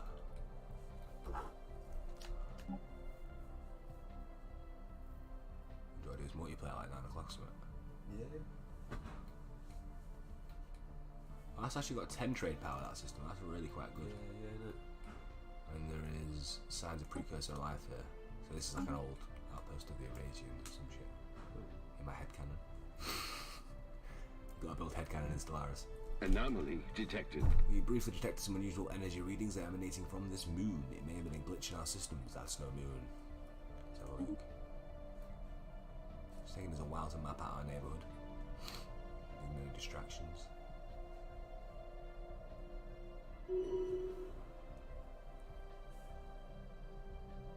Desert world needs to still get explored. How's that going? Oh yeah, we're busy doing this fucking massive asteroid. Massive roids.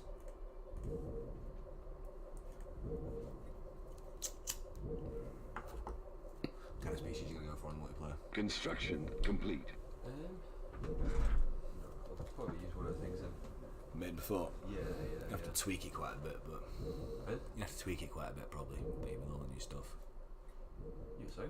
You probably have to tweak your race a little bit, is what I mean, because there's a lot of new stuff in there, a lot of new mechanics and a new. I bought it before in it, and like Oh, you've already made some. I had a little go with making things, but I didn't actually play it. Got you. Cool. Alright, let's expand into Higashak Atta.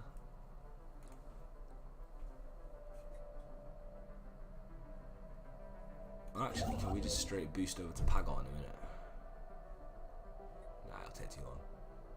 Although, actually.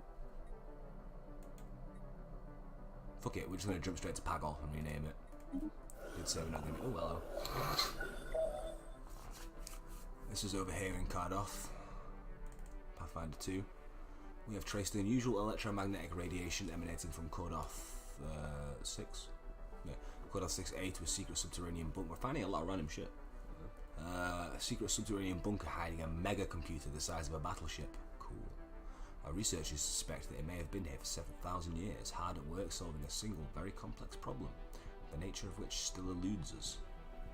When the crew attempted to interact with the computer, they discovered that the facility, which had appeared both abandoned and unguarded, was in fact operated by a security AI, the highest purpose of which seems to be frying its visitors alive. Okay. As the crew defeated the AI, it broadcast a message to an unknown recipient. We keep finding weird aliens, something's going to come hurt us one day. Do we let it continue its mysterious calculation? Use it to boost our own research. This requires we keep the AI maintained. It'll break down at some point, but for 120 months we get engineering boost by 10%. And we scrap it. Neither of them seem that great. 120 months we'll get plus 10 engineering, which is not actually bad. But if we let it continue, maybe something will happen. Yeah? Yeah?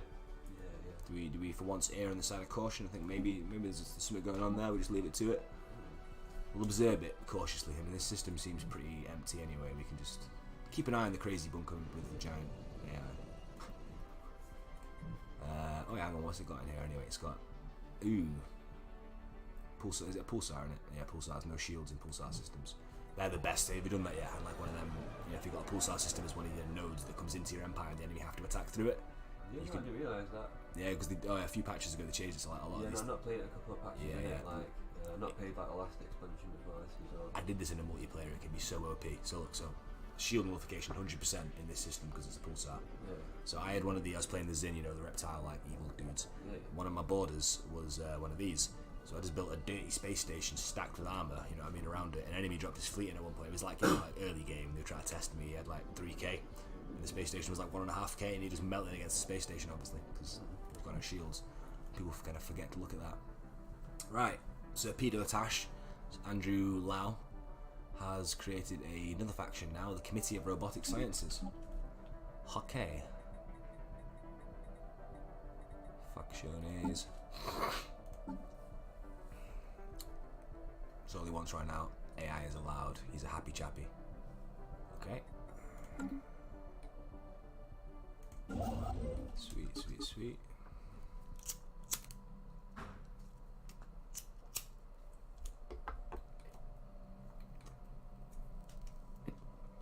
So the research is done in Pagal. There was nothing bad. Yeah, man. So we're going to send the hegemony navy home. Where's home gone? We're going to have to experiment with this setting patrols at some point. Which is meant to drop piracy levels, but I guess it's not a thing at this point. It's interesting if I do set this up as like the way I want to do it, I mean just outposts all over the map. I'm gonna patrolling should be kind of weird because my ships might have to just go through loads of neutral territory and it could be kind of interesting. Did you play Sins of the Solar Empire? Did you play it? No. No. I don't know, man. There's a faction in it. I've got a vague memory of it in my head. I feel that's what I'm going for in this, like sort of trade kind of navy. They're all more about space stations, not many planets. Yeah. Well, I think that's Construction complete. Polity kind of whatever, isn't it? Well, being a corporation. Yeah. It's like reducing like 50% or something. Something like that. Yeah, we can have more stations but less planets. I'm gonna go heavy on habitats, I think. Yeah, man. Construction ships on it. What's Ant saying? Is he getting on this?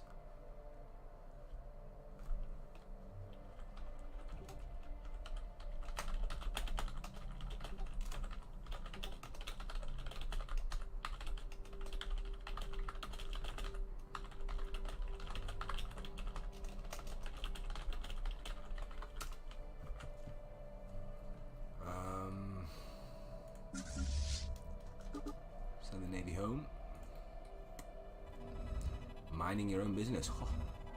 Deep within a crevice of the giant asteroid AR-211, we have found something astonishing. There's mining gear attached to the rock, digging itself into the vast depths of the asteroid. It stands abandoned with no sign of who placed it there. Let's try and stop the machine. Log updated. More engineering stuff is always good. The Africa's going to have to haul it out there. It's going to take a couple of months to see if we can get in there, though. What we on now? 2212. That's what, yeah. I wonder how many years it'll take. Fucking hell, these factions are popping up. And everyone's like, yeah, factions. The hegemon tried to have a stamp out individuality and make a strong, united thing, but of course the trade cities are all breaking down into their own little new factions. Or maybe it's, you know, maybe it's transcending cities now. Maybe it's a whole new political landscape. Who knows? This is led by scientist Hassan Madani, the Full Enfranchisement Initiative. What do you boys want? Anti-autocratic, free movement, reproductive freedoms, and anti-stratification. Well, I'm sorry, boys. You live in a corporate land. It's going to be stratified. The workers ain't getting full rights.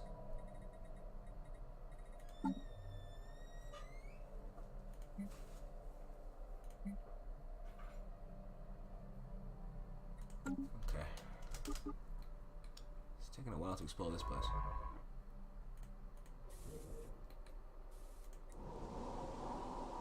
Alright, what's the planetary... Oh. Greetings, patron Rusty Shackleford. We have recently been forced to scrap most of our technical equipment due to a major malfunction. Would the materials and scrap be of any use to you? Well, I'm rich as fuck, so you know what we're going to say? We are your patron, our little alien friends. You know, we're going to repair it for you. There you go. Right, have we not fully explored this world yet? Because I can't see the... No, we still haven't explored it yet. Come on, explore faster. Sim is level 3. Special project I'm going to complete. stop the excavating before it broke down. It's a remarkable piece of machinery with a smooth surface covered in diamonds. At first glance, the whole drill seems like a solid piece. It's simply so well put together you cannot notice the grooves and joints. Cool. Geothermal fracking is what I like to see. You can now return home, my boy. Yeah, bro. Kill that. Oros, how we doing there? Oh no, we've up. So now we've cleared those things. We have more districts. I'm going to throw up my fucking throat there so much.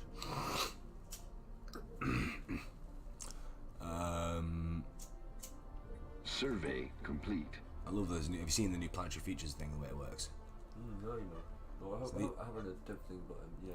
So these are the features on the planet. There's hot springs, frozen gas lakes, tempestuous mountains, ore-veined cliffs, loads of ore-rich caverns, rich mountains, fair tundra, a little bit of tundra, that's why there's not that much farming land.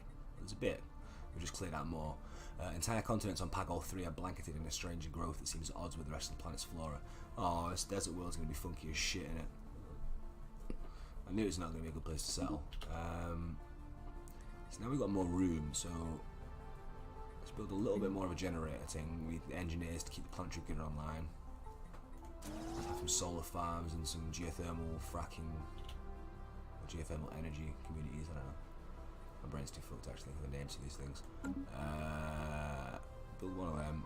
More city districts. Do we need more cities? We've still got plenty of available housing. Have to look into that. Right, that's A, bro. Should we go and get this money or whatever? And then I'm down for doing that multiplayer. Ant's down for it as well, I think, so that's sick. Right, guys, we're going to be back in a little bit. We're going to get rid of this multiplayer in the next hour. Back soon.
Alright folks, we'll be back in 5 minutes.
And we are back.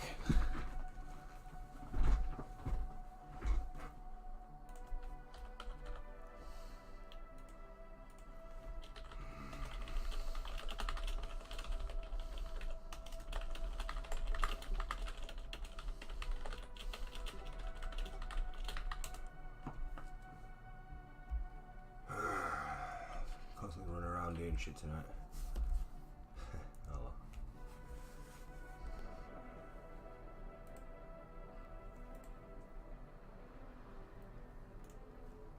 So we're back with the Erosian Foundation. Soon to be renamed the Trade League of Oros.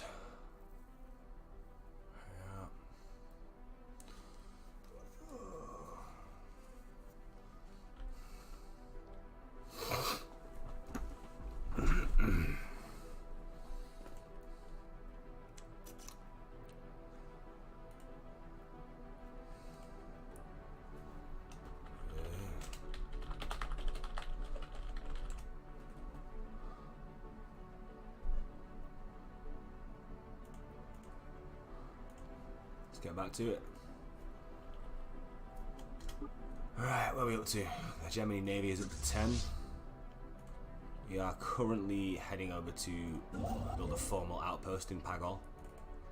Even though we have found signs of alien life, hostile alien life, over small outposts on Pagol 1. And Pagol 3, it could be a good site for colonization, has a strange exofungus infestation. So perhaps we will just build a small research lab there for now, rather than a large colony. For now, the outward expansion of our citizens will have to content themselves with Nova Belta, and living in asteroid facilities and space depots and small stations.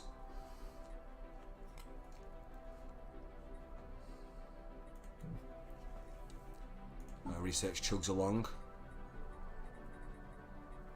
For the last decade, we've been working ardently on artificial intelligence, proper, true artificial intelligence. I'm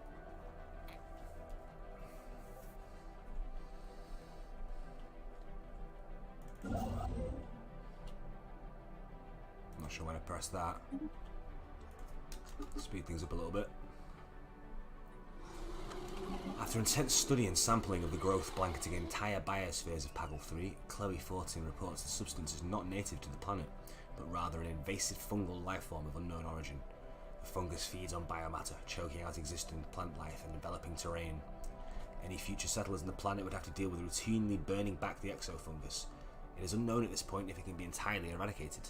Suspicious, more and more suspicious, within the same system as where we found the trajectory of the alien stealth bomber we found. We found the alien guerrillas at war with another group searching for something, and a strange invisible aerosol bacteria or something or pathogen killed them all. And now we find this biofungus within the same system. Space truly is a hostile and scary place. So Rusty Shackleford should really get a grant approved for a larger navy. Hey, what's up, Sanjay? Yeah, man, we're doing a multiplayer in a bit if you want to jump on that. Got 4 people up for it so far. Maybe in about an hour and a half.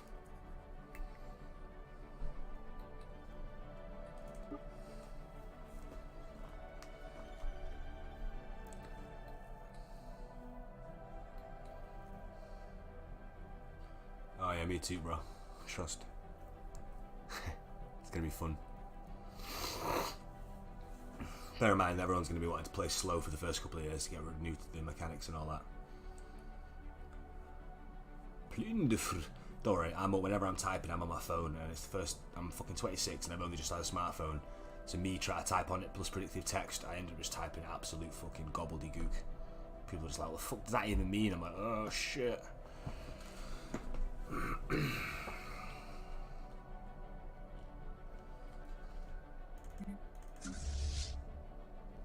Can we expand the navy? I believe we can.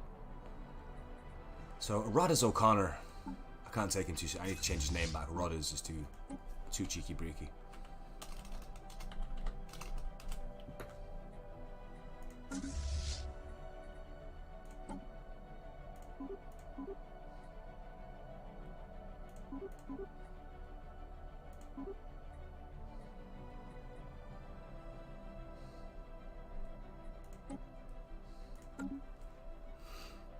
Yeah, man, should be good. Construction complete. Yeah.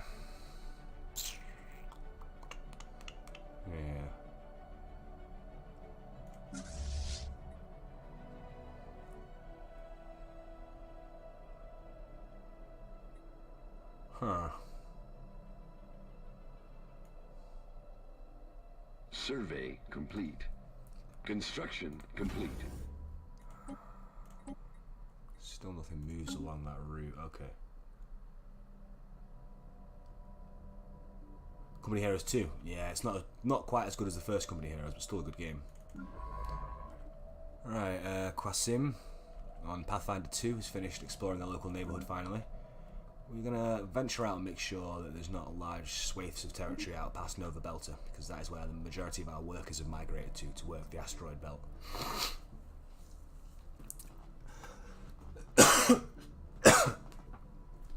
Ironically, lucky so far. Our population centres are these asteroid belts and what we have called the Nova Jovian system, which is a nod to the rings of Saturn and its many moons. Sorry, the rings of Jupiter.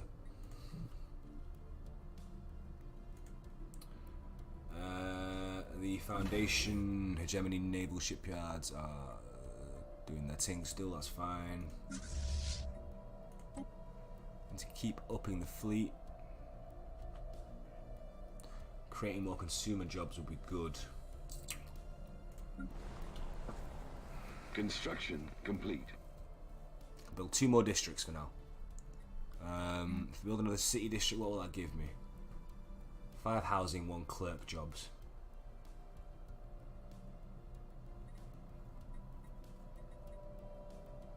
I guess we want a plan for continued growth, really. 2 slots left, right? Let's go 1 more agri, and then 1 more city. We'll upgrade one of the trading valleys into a large city. There are 5 large cities now. They were the most accomplished and powerful of the trading cities. Encompass not just the valley floors now, but the mountains around them, and many miles around. There's networks of mining tunnels and communes all over the place. Go. No longer are we trapped in the small valleys with where the nature is and blah blah blah. We're all over the planet. We've got other planets. Construction Smashing complete. it. Smashing it. Did you build the trade post? Yeah. So far I've not met any aliens to build on their worlds. I've got my internal trade going, but I think I need to research some next stuff. What I need to do is grab a collection of both Waskar and Churton with trade with star bases. And then I can collect from them, send it back home, which we will do soon. Right, Pagol is ours. This strange system full of alien mystery and menace is going to be named actually after Chloe Fortin, who's been our foremost pathfinder, has explored much of this crazy shit.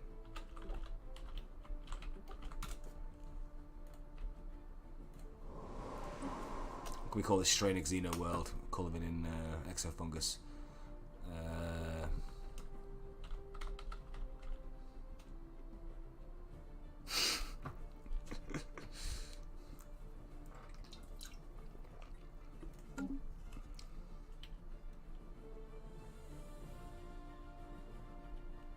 Yeah, do you mean in this, or are you talking in TK2?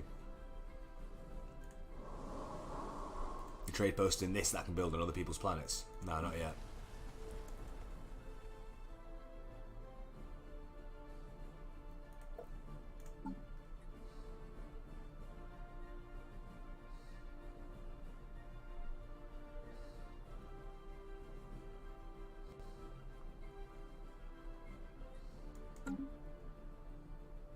Oh, sorry, bro. I'm not with it today.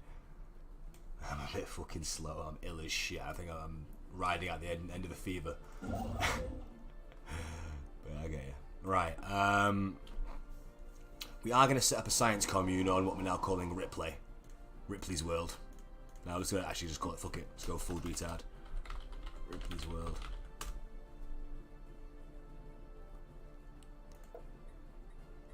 We're going to colonise Ripley's World with a science commune. So there's... Okay, interesting. So it's going to cost a lot. I get it. Can't do it yet. We need more alloys. Ripley's... okay. Planetary features. Let's have a look at that. So now we can see them. There's 3 blockers, dangerous wildlife and quicksand basins. The features of Ripley's World. Dust desert. Cool. An isolated valley. Lovely. That's where we can build our science commune. Geothermal vents, mineral fields, woodlands we can convert, a great river, excellent, so it's not completely barren, this world, and marvellous oases. But there's also the exofungus, which is why we don't want a large scale build there, especially there's the small alien communes in this system. We've seen them and observed them. Too small to be called an empire or civilization, but definite aliens, so we've got to be careful. Survey complete. This is Pathfinder 2. Now this is Chloe, Pathfinder 1. She can continue to explore this arm. This is likely to be our garrison world. The furthest outpost of our space, at least for now. I'm going to head back up here, check out properly now the the resting place of the High Kinth. Our sister ship, unfortunately, it went through the wormhole and landed above a utterly barren world, and the 500,000 people on it aboard all ate each other to survive and all died. But we are more prosperous, so it's cool. Interstellar franchising. A focus on franchising allows even the most mundane planet to open thriving, dynamic business. Or creative collectives. By creating a system of autonomous, self-organising collectives to run our factories and schools, we can greatly improve the... Yep.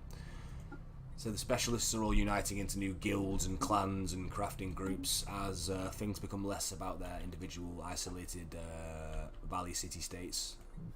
As people begin to come together for more than just trade reasons, you know, new political organisations and identities are forming. We've got these clans and guilds, and you know, they will do new things within society.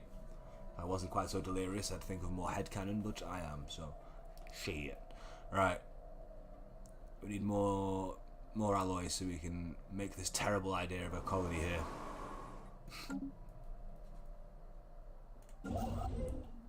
In the meantime, we will set up a research post around the star itself.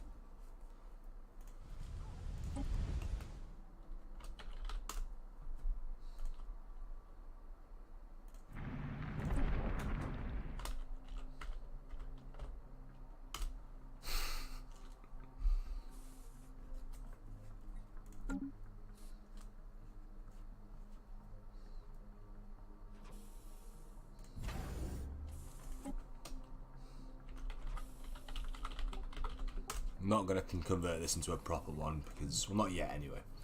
Leave that as a small thing. What we want to grab is Waskar. We want to incorporate our boys here, the frogs, the trade troop. Thank you very much. We will now, with your generous contribution, be able to expand the concept of art itself. We'll of course also send regular newsletters. Yeah, you little alien commune, just keep working for us, it's cool. We're absorbing you into our society.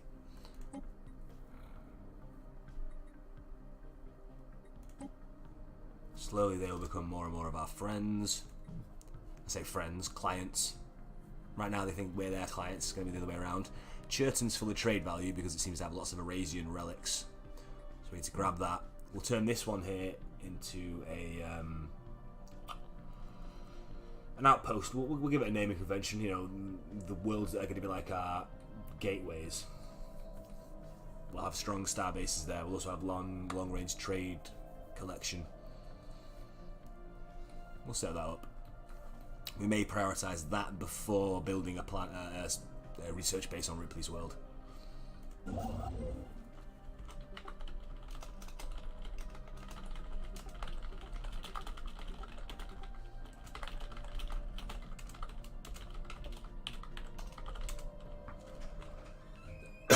Anomaly detected. 14's found more. The debris field, which EUD Y71 is part of, roils and swirls under the influence of unknown forces. Alright, let's have a little look-see. What was going to be our outpost depot world looks like it's going to be a bit of a funky system. Leave the hegemony navy at 12 for now.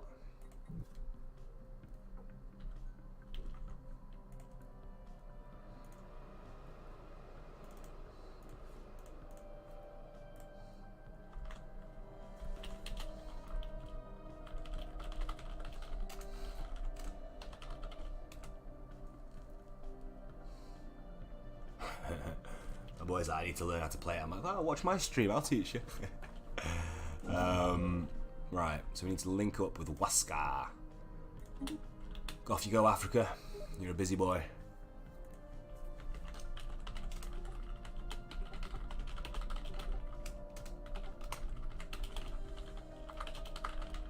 Get my boy the breakdown, where is it?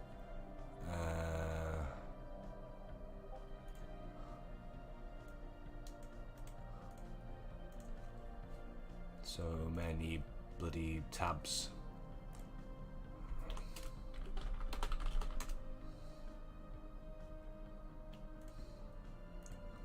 There we go. Alright, let's get back to it.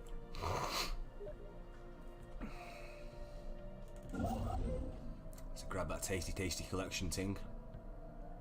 Actually, rather than we can save the depot, border world, whatever we're going to call it, outpost, for pure military and sensor reading, and actually put a collection node here in Cardorth. Cardorth. How do I see the collection radius of Medina Station? A collection range +1. Do we start with a base of 1? Anyone know? How does one check this thing?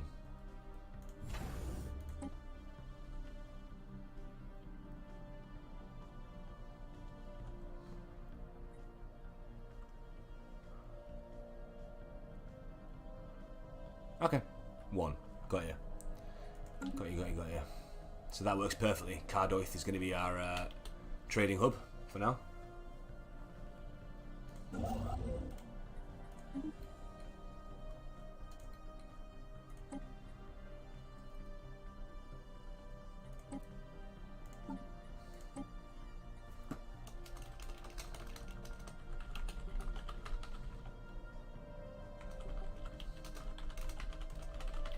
Foundation is now formally the Trade League.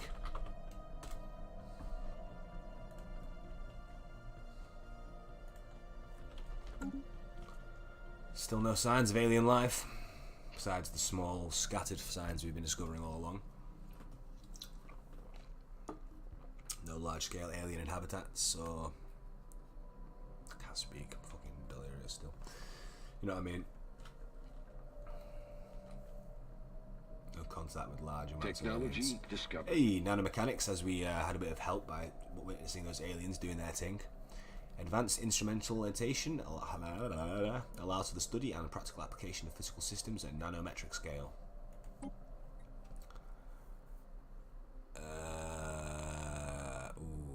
We could get that done pretty quick, as we also got some extra towards that from the mining operations we found in deep space. New fracking techniques allow us to tap into previously unattainable pockets of geothermal resources deep below the planet's crust.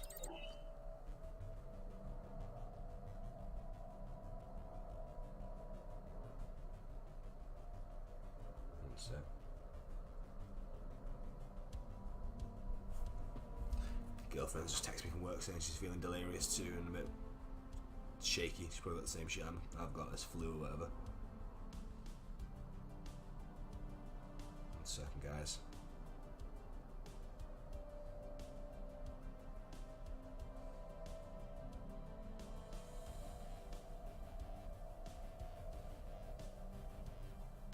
Anomaly detected.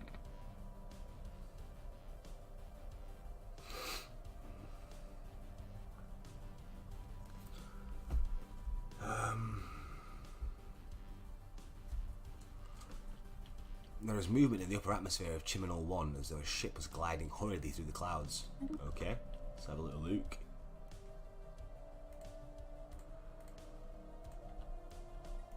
Okay, Waskar is now within our collection zone.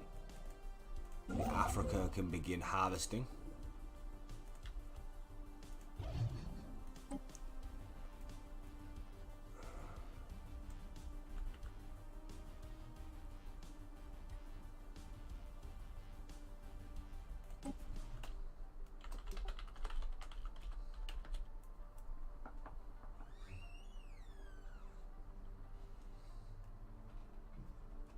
Nah, let's keep it Waskar.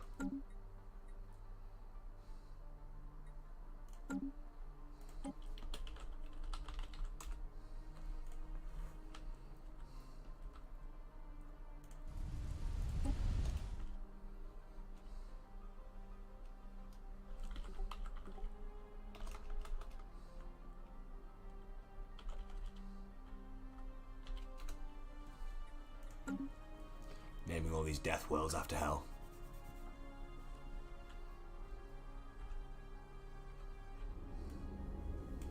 Some lovely folks can enjoy setting up a deep space station above that. Complete. Should be fun for them.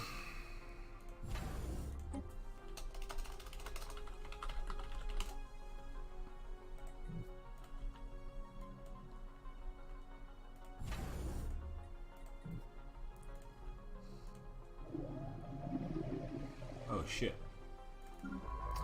Pathfinder 2 has located the source of the movements in the upper atmosphere of Chiminal 1. Surprisingly, there was no ship hidden in the clouds, but rather a docile alien life form. Despite its impressive size, the creature, at which the Pathfinder 1 crew have dubbed the Space Amoeba, appears to be a juvenile. There is no way of knowing how this juvenile was separated from its others in its kind, but one thing is certain: it appears to have imprinted on the Pathfinder 2. As the crew completed their survey of Terminal 1, it found that the creature was following them. It has proven difficult to shake, and Jaina Kasim has taken quite a shine to the juvenile's determination. Our science officer suggests allowing the juvenile to follow the vessel. Certainly we may learn more about the species in the process. Well, Jaina is carefree. Nah, not dissection, that's mean.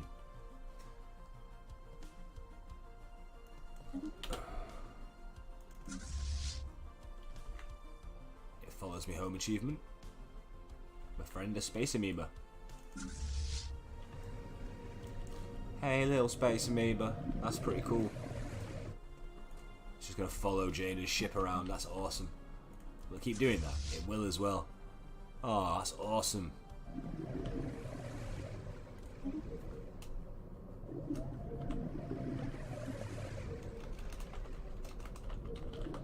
The tight beam that the Pathfinder 2 sent back to Oros, quite amusingly, they say they have named the creature Qasim Jr. The senior heads of the science departments back on Oros are less than impressed with the joviality of it, but what can you do? These people are out of the bleeding edge, months and months away. You know, we've got to let them have their own head a little bit, have their own leeway. So, the Africa is finished building Hades Station.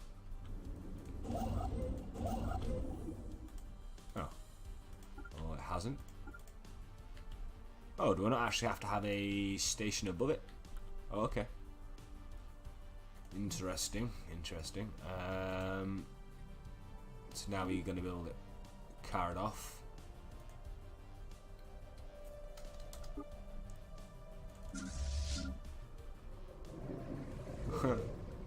He's just going to chill. I love it. That's fucking cool. What's up, Junior?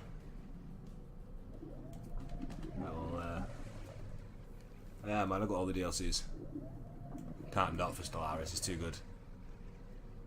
We just found this little geezer stuck in a gas cloud. He's now following us, following the science officer that discovered him. So the Pathfinder 2 and Captain Qasim has herself a little, she's calling it Qasim Jr., little space amoeba, a juvenile. It's going to follow her everywhere. Just going to take in this nice picturesque view on slow-mo for a minute while I roll a smoke. You're too poor there, Vix, man. Yeah, it's fucking expensive, innit? Shelled out quite a bit this month, but some stuff I have to make allowances for. All my days were going right through the corona of the star. Crazy.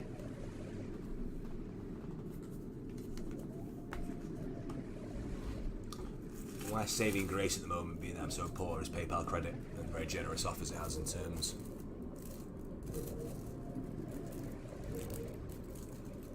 Big shout out to PayPal. If you guys ever want to sponsor me. But yeah, I'm hosting a multiplayer later. It's going to be quite a slow, chilled one. Maybe about half an hour, hour and a half. You're welcome to join in. Use my DLC that way. Everyone that's joining are my mates from real life mostly. A couple of people from the CK2 Discord as well, though. We're all quite new to the mechanics, obviously. Some of them haven't played for a few expansions, so no one's going to be rushing on high speed or being super ruthless or anything. Or are you still having your planned events tonight? A pimp named PayPal. Yeah, man, PayPal is a handy service.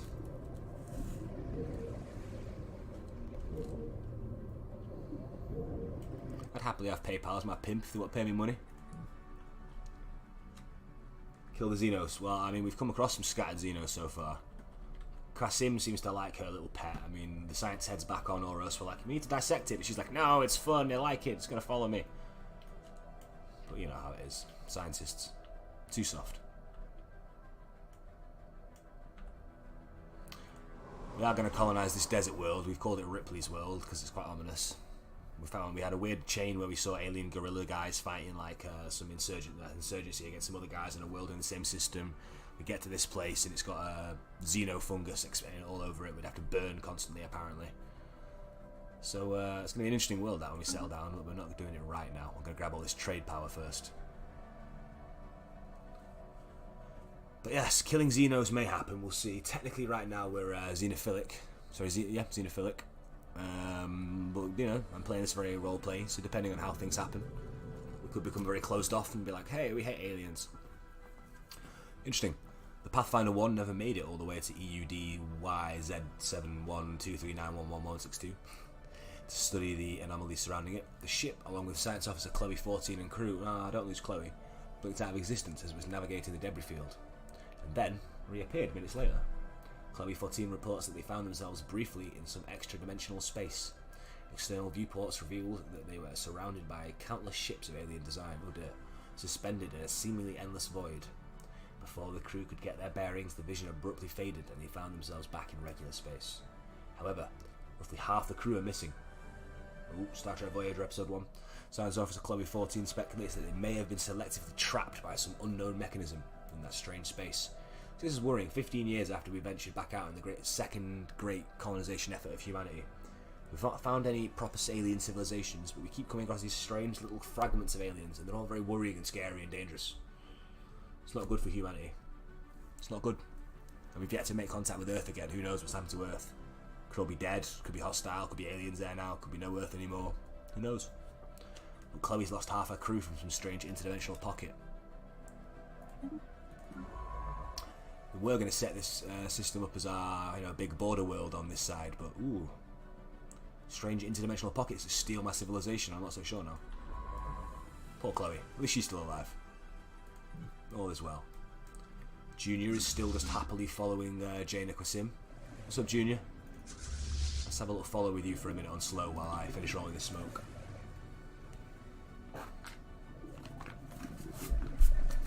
Maybe not too slow. I'm making a good amount of minerals though. We're pumping out all the mining enclaves across my home world of Oros. Might not have been super habitable for humans, but there's a fuck ton of mining to be had there. It's good shit. It's good shit.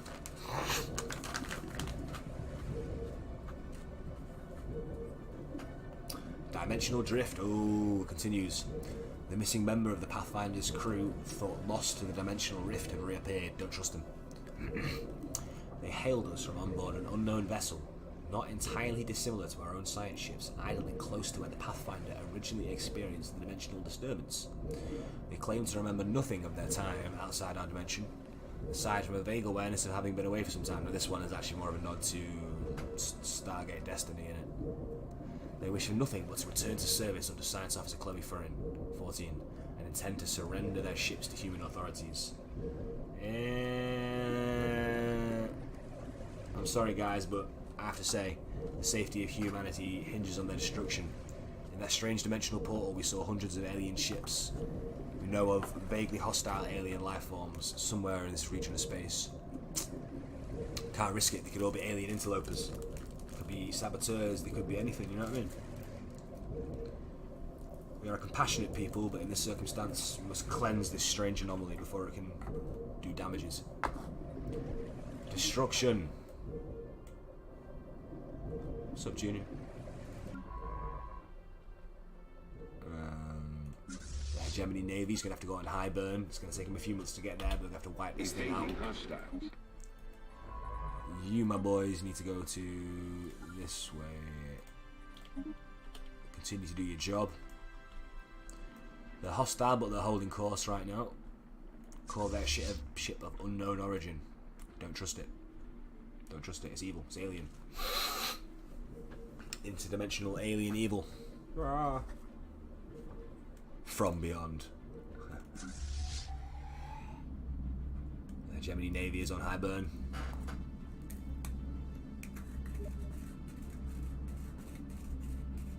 My boy. Sweet. Time to spend some fanatic materialist communism across the galaxy. Is that his goal, I guess? I'm going to be going for more pseudo-anarchical orc raiders that want to steal people and then sell them on the black market. Construction complete. The Africa is busy, busy, busy. We're also going to grab that. Need 51 more.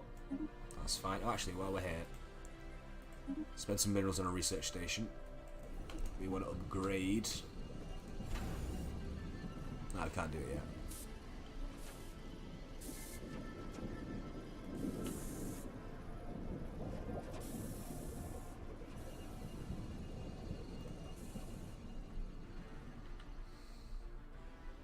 Everyone's playing Stellaris.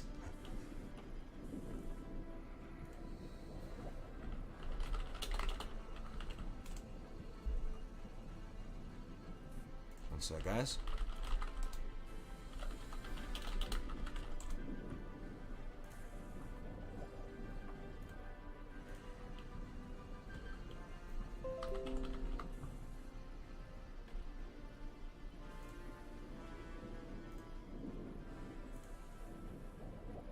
Survey complete.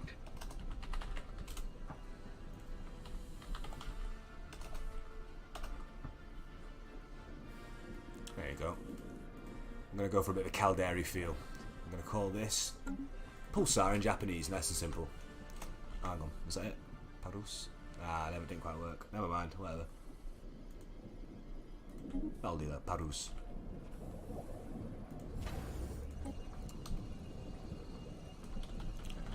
And as this is the thing that he's pushing for, we're going to call it Shackleford Station. No, we're not.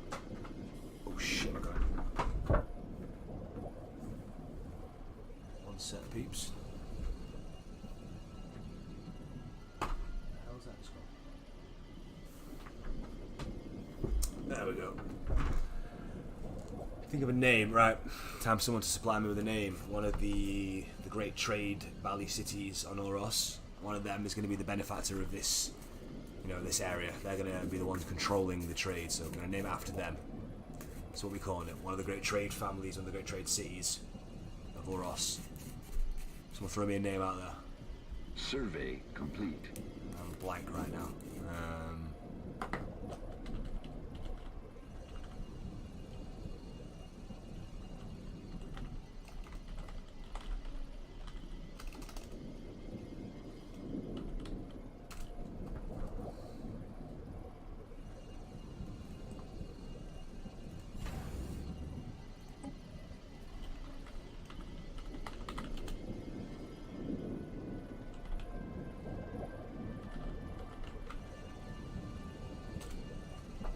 Construction complete. Shackleford, Shack and Shack.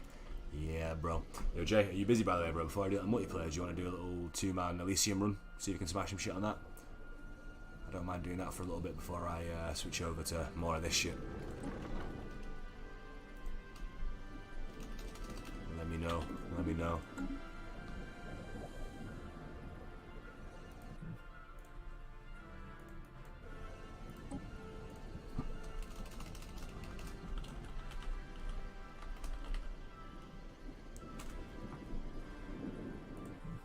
Ah, too big.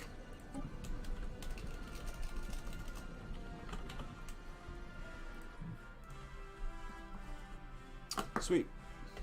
I'll set that bitch up then, son. Means, folks, we'll take a break from this for a little while, switch over to a bit of PvP shooty before the big multiplayer starts. But first, the Amoeba Juvenile, what do we call him in the end? Oh, he's changed his name now. He originally was Kasim Jr. He appears to have reached full maturity. Now an impressive adult, she is no less loyal to the ships that gave her a new home when she was stranded on Chiminal 1. Her time spent with the fleet appears to have encouraged adaptive behaviour, not typically found in wild space amoeba.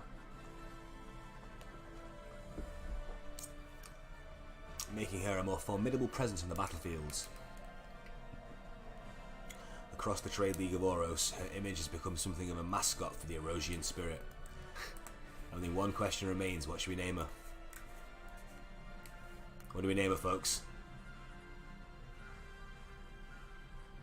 I think Boomer. Or Shackle Shack Shack.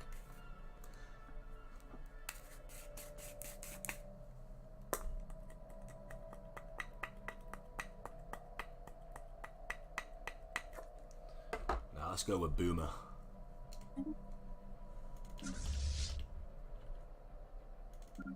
Boomer no longer follows her around. Bro, Boomer's got like a little... Oh, no. I got excited then. I thought Boomer had a little ship attached to the top of him.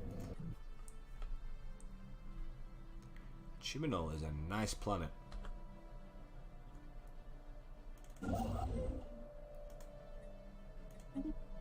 Technology discovered. And so, Rodney O'Connor gets his first taste of combat. It's been 10 years, and now he gets to test himself against this strange interdimensional copycat ship. Surely some sort of alien device.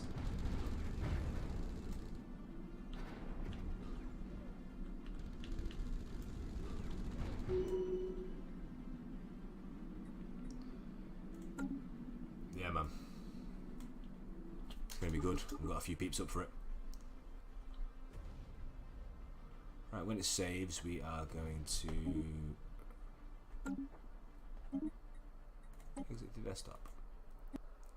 Right, guys, we're gonna have a quick game of Elysium, and then we're gonna start the multiplayer.